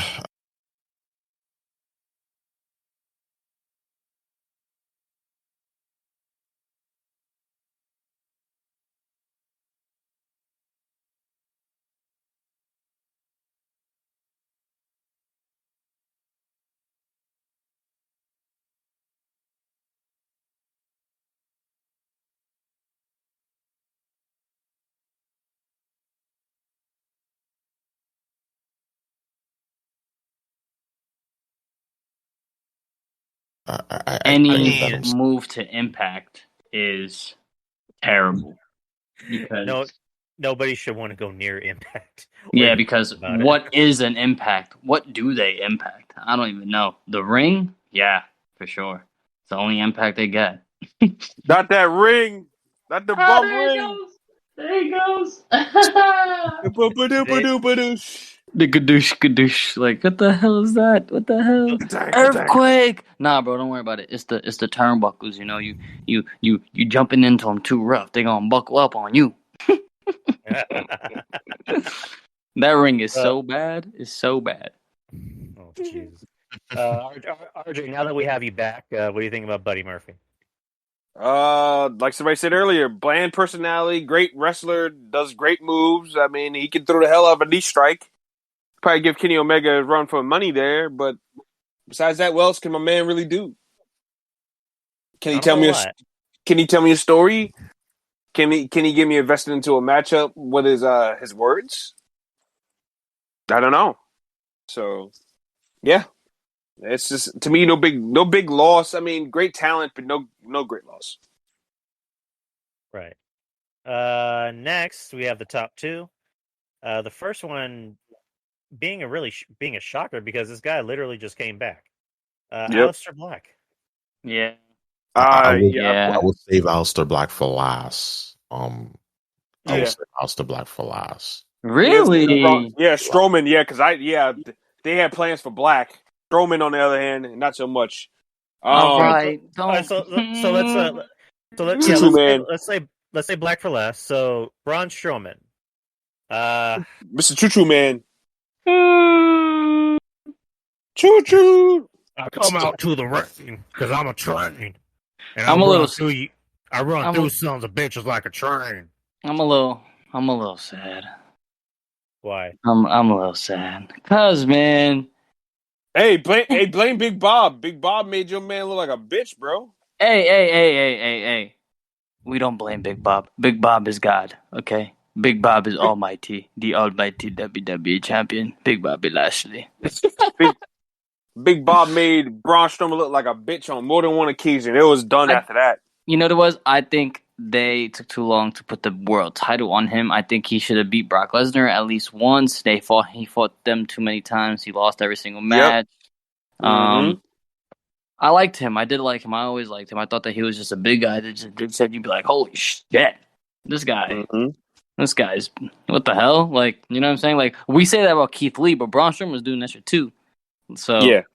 But I mean, I'm surprised at the release. Don't get me wrong. But yeah, I liked him in a sense where it's just like, okay, like they were doing jack shit with the guy too at the same time. So it was just like, okay, here we go.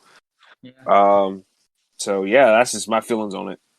Like it was kind of he hit that declining slope, and he never really got it back. Yeah, it's just like again, the theme, of the show is just like a lot of guys with start and stop pushes. Mm-hmm. And, with a guy like Braun, it's like originally he was just brought in as just a side character. They brought him in as a member of the Wyatt family. And, again, he was just a guy in the background.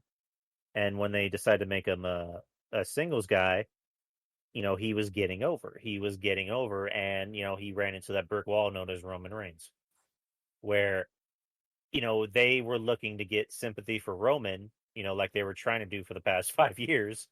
But it didn't work because the people wanted Braun and they hated Roman. But it was another thing of like, why can't they just pull the trigger and get this fucker over? The people clearly want to see this guy as your top guy. And then you put him up against, Brock, which way too soon, in my opinion. And again, they didn't pull the trigger. And then they tried to do it again with Brock, and they didn't pull the trigger. And Kevin Castle alluded to that it had a lot to do with, can this guy, go in the ring? And I don't remember who I told this to. I don't know if it was either Monty or Ruben. I like to think it was Monty, but I was like, that shouldn't fucking matter because not everybody needs to be Kenny Omega. Yeah, Not everybody needs to be Adam Cole, baby. They just need to go out there. You need your monsters. Karrion Kross. You need your smash and bash guys. Right, Karrion Kross. As much as we love Karrion Kross is not the guy who's going to go out there and give you a 5-star 30-minute classic. No, he's the guy who's he's capable. He's capable of it though. Like I mean, he could do it if he wanted to, but that's not what you want. That's not what you want him to do 24/7. Yeah, nobody let him leave the building. I'm gonna smack him in the face. Yo, he was so mad yesterday. Oh my god, he was like, "Nobody let him leave the building." I swear to God, I'm gonna smack him in the face. He was so mad, but no, he's right though. So right. Oh man. Choo Choo Man, Choo Choo Man, he had a good run. He got his he got his title, but I don't know. It's just weird. Yeah, and going back to what I mentioned earlier, I don't see him going to AEW. No. Me and Monty said that earlier. And I don't even see him going to the Indies. I mean, because, do we need to bring up his Instagram post from last year? I know, right? We know what he thinks about the Indies. I got it right here. Here we go with more of the somebody pay for my bills stuff. If you can't afford to pay your bills, maybe you should change professions. That's why I quit Strongman. I loved it, but I couldn't afford to live. So instead of making a GoFundMe or a Patreon, want somebody else to take care of me, I want out and work harder than I ever did in my whole life to get where I am. What happened to being accountable for your own actions? That's what he said? That's what he said, word for word. Damn, that's mad insensitive. Yeah, he's a fucking idiot. Fuck that guy. Yeah, that was messed up. That's messed up. That's OD messed up. What the hell? Mm-hmm. Fucking bitch Strowman. I didn't like that. Damn, I didn't like that. I don't like. You gotta fix your attitude there, partner. Instead of being poor, maybe you should be rich like me. Right? Yeah. Instead of being depressed, maybe you should be happier. Wow. Oh, Ooh. fuck that guy.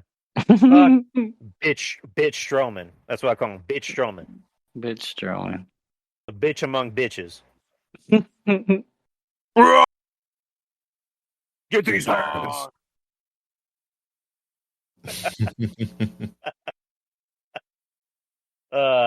Ruben, did you say anything about it?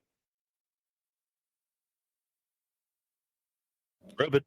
I'm here. Just car was, I don't know. There's a lunatic outside. As far as Strowman, is it Braun Strowman? no. Someone's just skidding their tires. Is weird. Someone that what we call when they do that, when they burn rubber, we call that having a little penis, ladies and gentlemen. All right. Makes sense. Yes. They gotta show off how strong the engines are.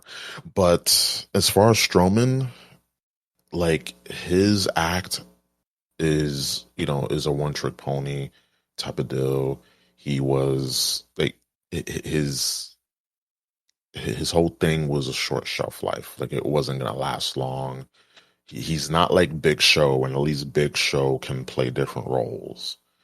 And Braun Strowman ain't no Big Show, for better or worse. But also the fact that he was getting paid the contract that he signed, and this is what we're gonna get into with just the whole just firing and downsizing.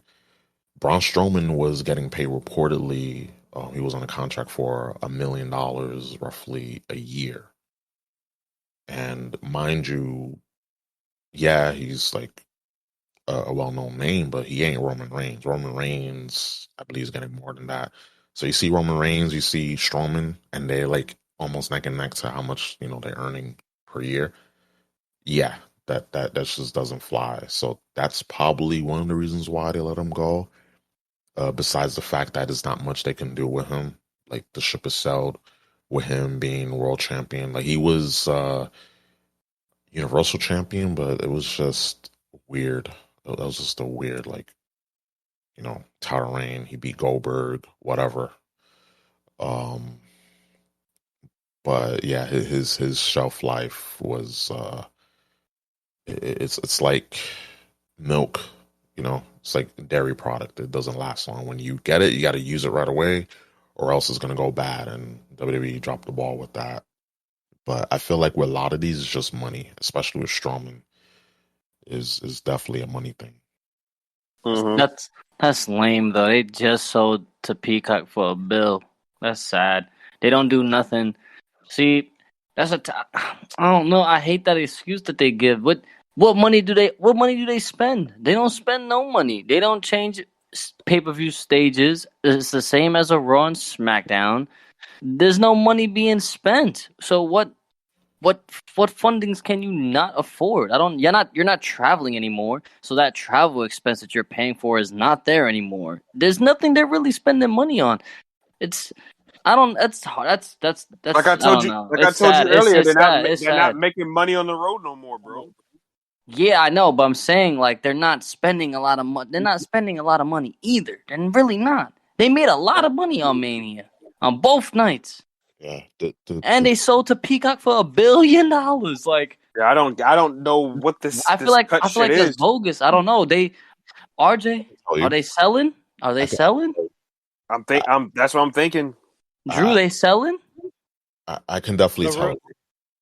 Yeah, I can definitely tell you because the reason why they're you remember before they didn't want people to go to AEW. Yeah. For the revival. We'll give you I heard in the hundreds of thousands of dollars, each, not individually, each just to keep them so they wouldn't go. And a lot of these people, they were held up for 3 years, 5 years, and big money and they were just sitting there in catering. We're sitting at home, not doing much pre-pandemic, and now post-pandemic. And that's the thing, because of them being greedy, hoarding talent, and just going about this to where AEW, we don't want talent to go over there, and they say, let's just hoard the talent, let's just keep them, silence them. And look what happened. Yeah, that's what you got. It's and then with the whole thing with selling, WWE selling, there's a lot of rumors of that going around that WWE is like ready, like they're positioning themselves to be sold, and like something is. I'm telling you guys, something is brewing. Yeah, it's brewing. Some's on the way. Yep, right, something's fishy. So, like, and before we get to the last guy, it's just I was reading an article that WWE apparently they want to be the next Marvel. As far as, that's kind of what they're looking to be. They want to be the next Marvel. They're seeing how successful Marvel Studios is, and just Marvel as a brand. So they want to get back to that popularity. And then I remember seeing a tweet by somebody, I'm forgetting the name, that it looks like WWE is getting ready to sell because you wouldn't release this many people if you're looking to maximize your profits to be sold. So, and then there's been rumors for a few years going around that WWE might even might even be sold to Disney. Yeah, it's something I've been hearing for a while myself. So, I mean, what? I don't know if that'll be good or bad, for WWE. Listen. Because. Go ahead. Oh, okay. Listen, if they get sold to Disney, or who'd you say before that? I just said Disney. You just said Disney. Okay. If they get sold to Disney, the product is gonna get worse, and that's a given. Because you have to cater to even younger kids now. And no one wants to watch that. I was just telling RJ earlier, the reason why they're not even getting close. They're not even getting close to what they were doing back in the day in their heydays is because nothing is compelling. Nothing's compelling because everything feels kiddie and everything feels very, very lame. Like when I say that, I don't mean to be offensive. It's just very lame. It's very, very corny. Everything they do, from the jokes, the Miz, hip, hup, hup, shut the fuck up, you stupid piece of shit. Like everything, from everything the stuff that they did, like it's very, very kiddie. And if they sell it to Disney, it's just gonna get worse. Their content has to get grittier. I don't think for them to even get close to like a 3-4 mil mark. Do I believe they can do that weekly? Hell yeah, they can. They have the resources to be a 3-4 mil viewership every week. They do. They definitely do. The problem is no one, and I mean no one, is even putting 2% effort into trying to make one Raw different from the next Raw week after week after week. You know what I mean? So it's just, oh my God, they better be careful. They better be careful who they sell. Well, honestly, they won't even care who they sell it to because then they'll be rich and then Vince will die and everybody will be like, well, darn it.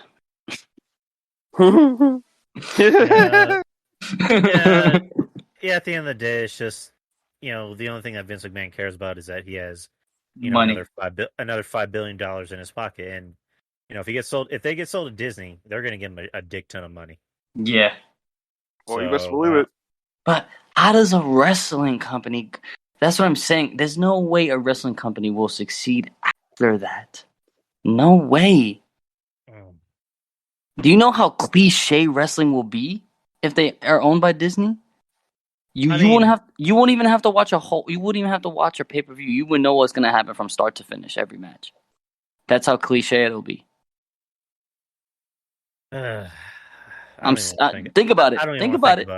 Yeah, it's bad. That's bad. I really don't want to think about it. That's bad. Let's move on to the last guy.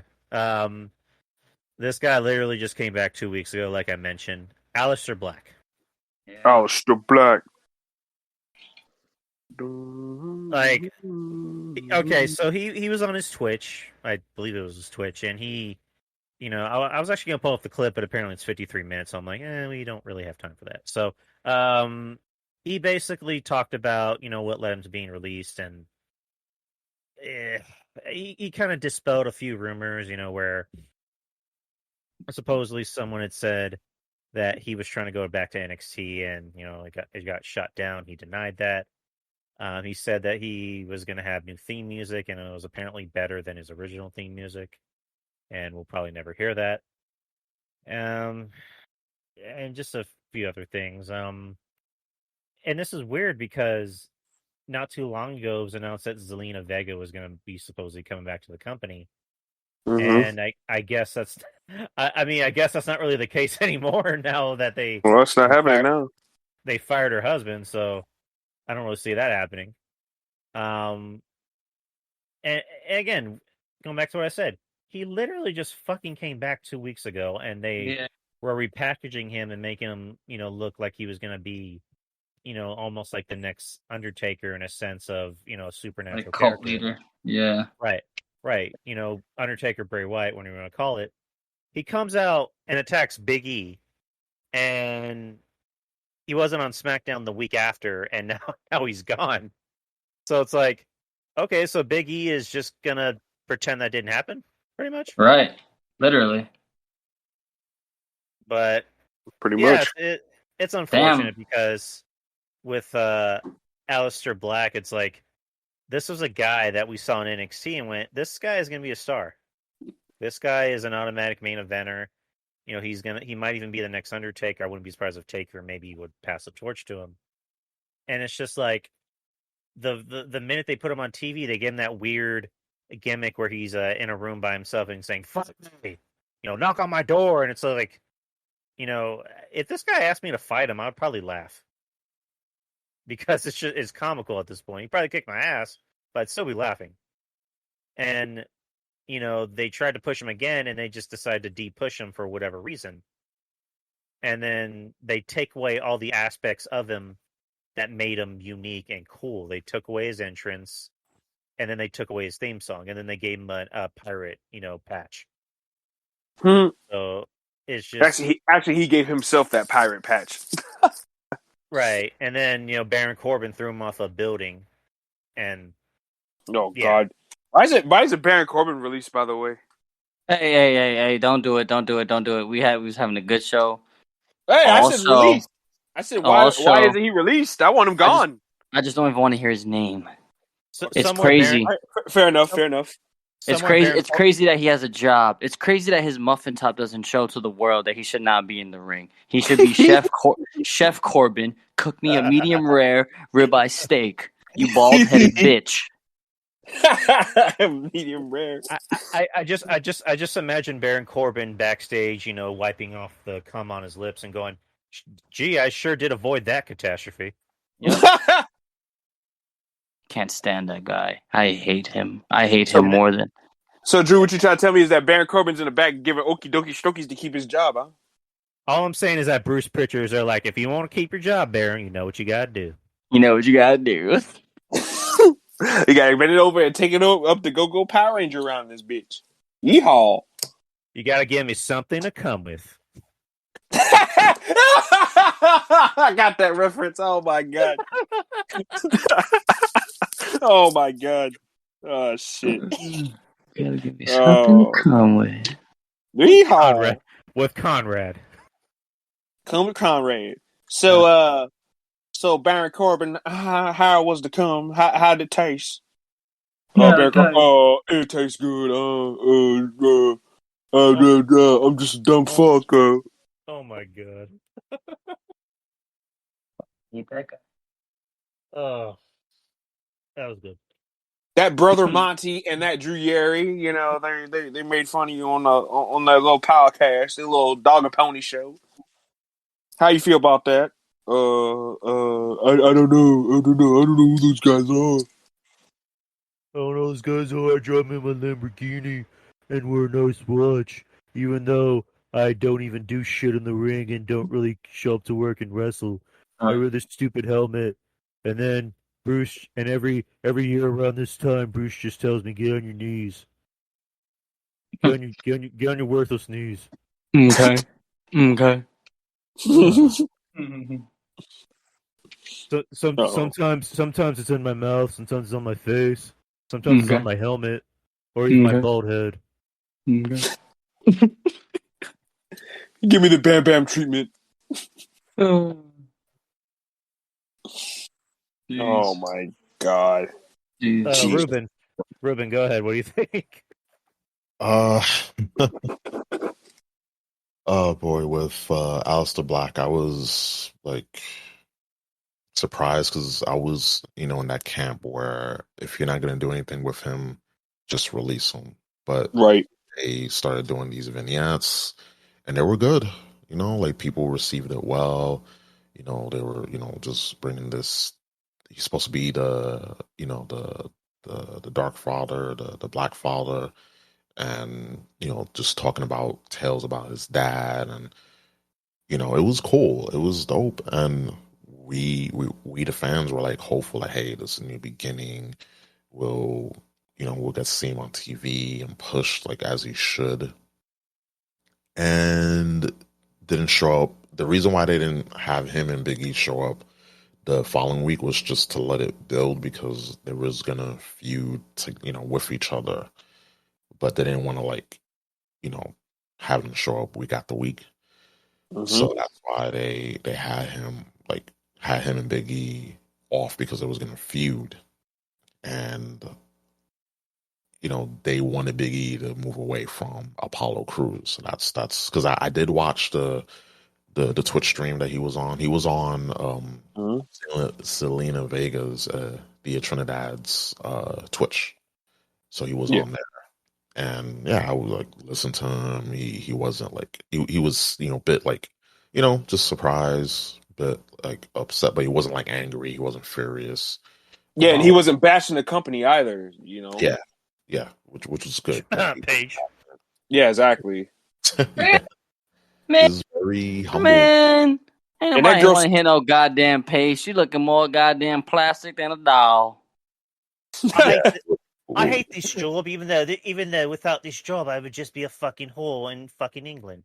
That's just right. Every lovely cock I see, because I am just a dirty cum slut. My name is Paige, and I do whatever I want and bash my company that is currently paying me whatever I want, just to do nothing and shake my boobs on Twitch. What a lovely life! I just sit at home on Twitch. Why these herbs just watch me on Twitch and just watch my boobs?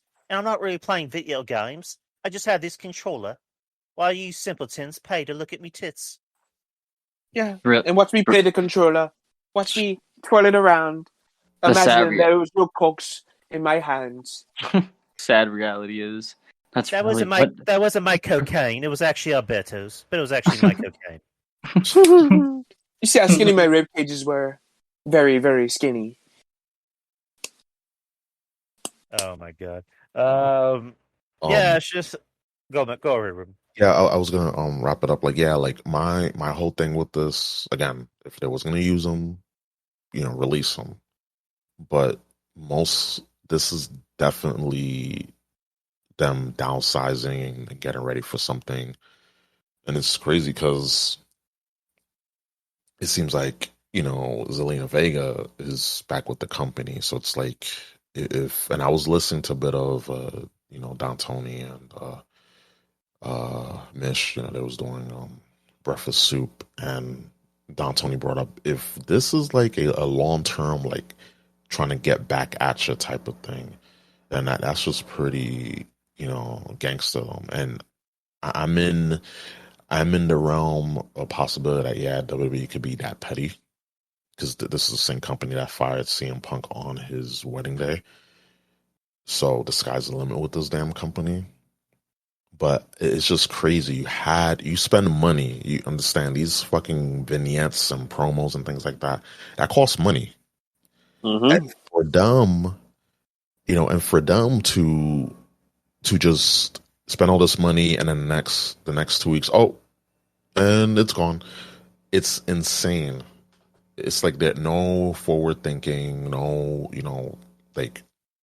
outlook. not much outlook there. It's just always going to do this, and it's definitely something going on here. And like the way that they just botched his main roster run was just epic. And when I mean epic, I mean as in epic bullshit. They just ruined him, like just totally ruined him, because he had everything packaged from NXT. All he had to do is just keep what he had in NXT and just put it for the main roster and just go. Yeah, but it's just WWE just finds ways. I mean, because we looked at Aleister Black and goes, "There's no way this company can fuck him up. There's just no way." And WWE just goes, "Hold my beer." It's, as funny as it sounds, it's true. But Monty, I know you need to get out of here in a bit, but let's do some Q&A. Jeff Lippman asked a few questions, so let's just try to speed through those. All right, so on the Facebook page, only on the Facebook page, Jeff Lippman decided to ask 6 questions, actually. Thoughts on women's tag team titles cast aside from meaningless singles matches? Anyone can answer. If he's referring to the NXT women's tag team division, I think it's a perfect thing to have on the roster, because they did have a lot of women on that roster, and a lot of women aren't really NXT women's championship material, so at least it gives them something to do. Right, sure. I agree. I co-sign that. Ruben? Yeah, as far as, I mean, the main roster, it's just a waste. Those titles on the main roster, they could have gone to NXT instead of NXT making a new set of belts. But as far as on NXT, like they're fine. They're perfectly fine. More talent up there. There's only 2 teams on the main roster, the women's tag teams. It's like, what's the point? And they just need to have one set of women's titles, 1 world title, 2 mid-card belts, 1 tag team titles. That's it. And if, again, the rumors are true, they're downsizing, like, we can definitely see that. Because there's got to be a method to these people's madness. But yeah, just useless. These women's tag titles on the main roster are just useless. They just throw them in the dumpster and burn them or whatever. It's about as useful as a poopy flavored lollipop. Yeah, the NXT women's tag team titles I'm not a fan of, because there's really not a lot of women that you can put in a tag team. I mean, because the women's tag team belts on the main roster makes sense because there's a lot of women, and there's like John Draper would say, there's a lot of vagina on the roster, and there's a lot of useless vagina on the roster, for that matter. So there's a lot you can do with that. But yeah, like Ruben took the words out of my mouth. Hopefully this downsizing means we're going to go back to just having really one brand. I mean, not to say get rid of SmackDown, but like get rid of the brand split and just have Raw be the main show, and SmackDown is, the show that is pretty much the next show. It's just another show, but just go back to having 1 world champion, 1 women's champion, 1, mid-card belt. Get rid of the U.S. title because no one gives a shit about that. It's a WCW thing. 1 set of tag champs, 1 women's champ, and then you can keep the women's tag team belts. His next question is thoughts on the 3-way just ending because Bionic Cole kicked 3 guys into oblivion. Well, Adam Cole whipped ass. Like he the guy with a chair. Like, I mean, they had to stop at that point. Honestly, I just like how I fired up Karrion Kross. Give me all of them. I'm gonna fuck up all of them. Simple. That's how we finish this. That's how we end this. I'm gonna fuck up all of them, and especially you, Adam Cole, little bitch ass, little toddler arms. Get the fuck out of here, Adam Cole. Little man. He said, listen here, little man. I'm like, oh my god, he's about to flame. Like he talks with such a demeanor. Like, who the fuck you talking to? Like, who are you talking to right now? I will put your ass to sleep and then stomp your head into the ground. What's that movie style? I forgot what that movie was. But, jeez, I love Cross. But yeah, it's just I guess anyone didn't watch NXT. It was announced that next Sunday at a takeover, the main event's going to be a 5-pack challenge. Yeah. Karrion Kross defending the NXT Championship against Adam Cole, Kyle O'Reilly, Pete Dunne, and Johnny Gargano. Oh God, that's an easy dub. That's an easy dub. Right, and there's a lot of people that didn't like the match or didn't like the idea of the match. Please stop it. No. I like it because this is a way that you can for sure make Kross look like a beast. Thank you. Right, exactly. He's running through all 4 of these motherfuckers. Easily. Regardless of how big they are, he's gonna still run through these motherfuckers with ease. Oh, I can't wait. I can't. Yo, imagine he does a Saito suplex with both of them through the announce table. Oh my fucking god. Jesus Christ, I can see it already. Pete Dunne. Yeah, he's gonna. Oh my god, I can't wait. He might murder somebody. Melissa Etheridge. Ruben, what do you think? Dude, I'm excited. Just excited for the match. Like we get to see Kross commit quadruple murder, so I'm all for that.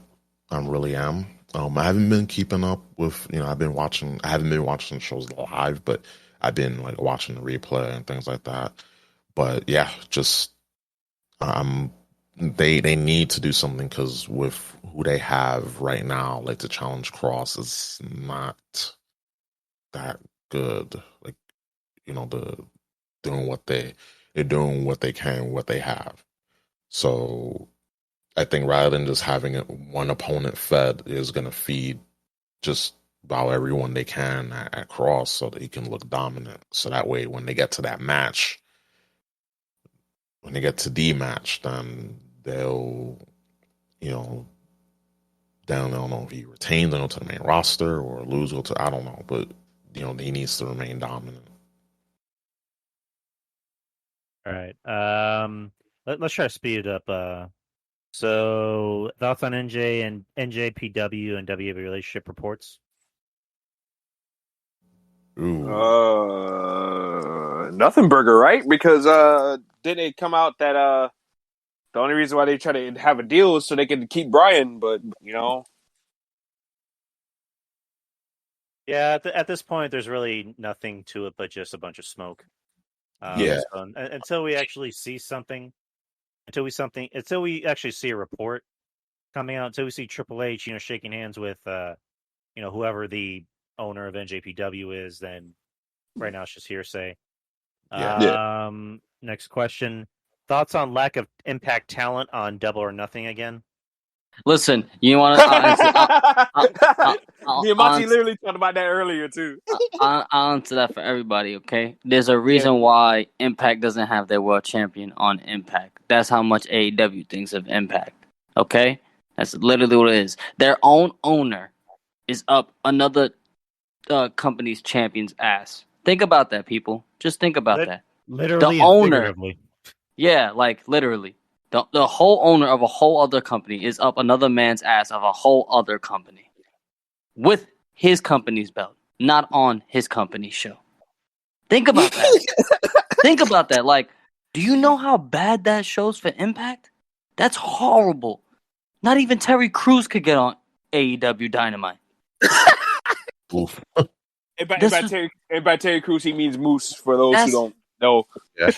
That's really bad. That's really bad. That's really bad. And for people that saying this, I don't even know what you want to call it, like a merge. Partnership. Yeah, like it doesn't help nobody. It just made Kenny Omega win more belts. That's all it was for. If anybody says otherwise, you guys are blind. They still have Tommy Dreamer wrestling. Like I give a shit.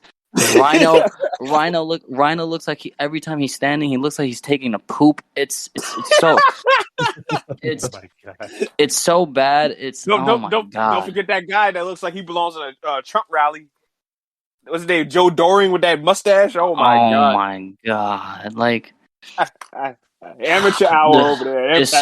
It's so bad, bro. I swear, I would rather be in a psych ward than watch Impact. I would put me in solitary confinement in a prison. I'd rather do that than fucking watch an Impact. I swear to God, you're gonna kill me.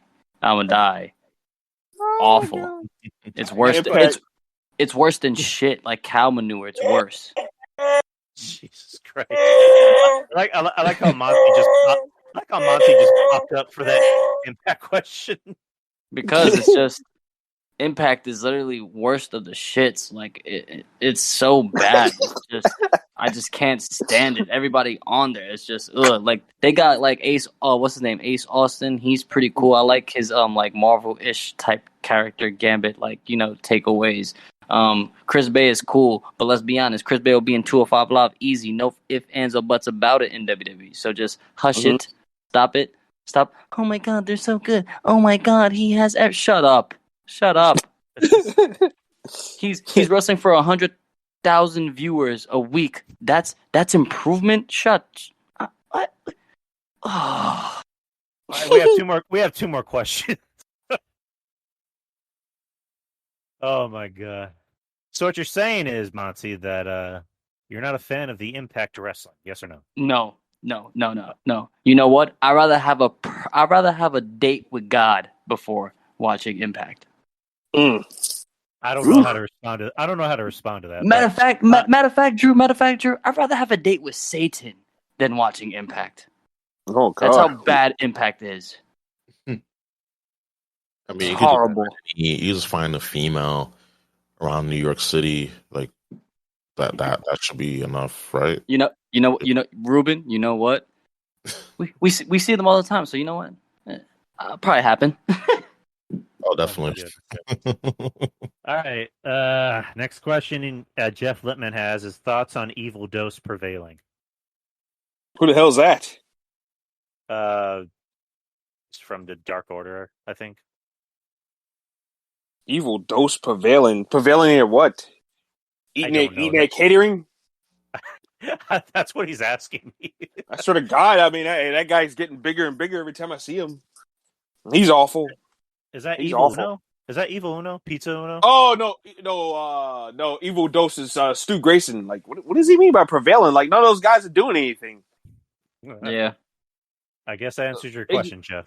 They just run out every week and save people out of random. Like, what are the gatekeepers of AEW now? Like, what the fuck? I'm not sure about that one, Chief. Last question, and we will call it a night. Thoughts on Jeff Littman being exceedingly sexy? Well, I called all my female friends, and they seem to agree with that statement. So there you go, Jeff. There you go, Jeff. You the man. Jeff Littman, the lip. Jeffy the lip. And then Maurice just said that the numbers for NXT were 761. That don't surprise me none. All right, guys. We went over 2 hours. Great show. I probably won't edit this after I get off. I'm just going to take a shower and probably crash for the night.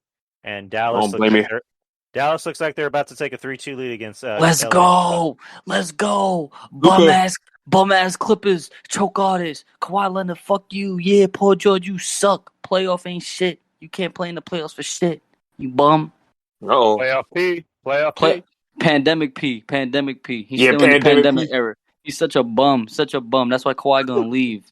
Kawhi is so mad at himself. Like, yo, why do I always do this to myself? Paul George such a bum. Oh my God. How you such a... In a perfect world, Kawhi leaves and he comes back to San Antonio. No, you know what? That'd be cool. We would welcome him back. Why wouldn't you? He should have never left in the first place. That was some stupid drama, stupid bullshit. That all right? Anyways, guys, go ahead and plug your stuff. Whoever wants to start. Ruben? Yeah, I'll go. Yep. Thanks for having me. It was fun. Check out my Twitter roomprime_3. I'll chat with you. Just don't be a weirdo. Just don't be a creep.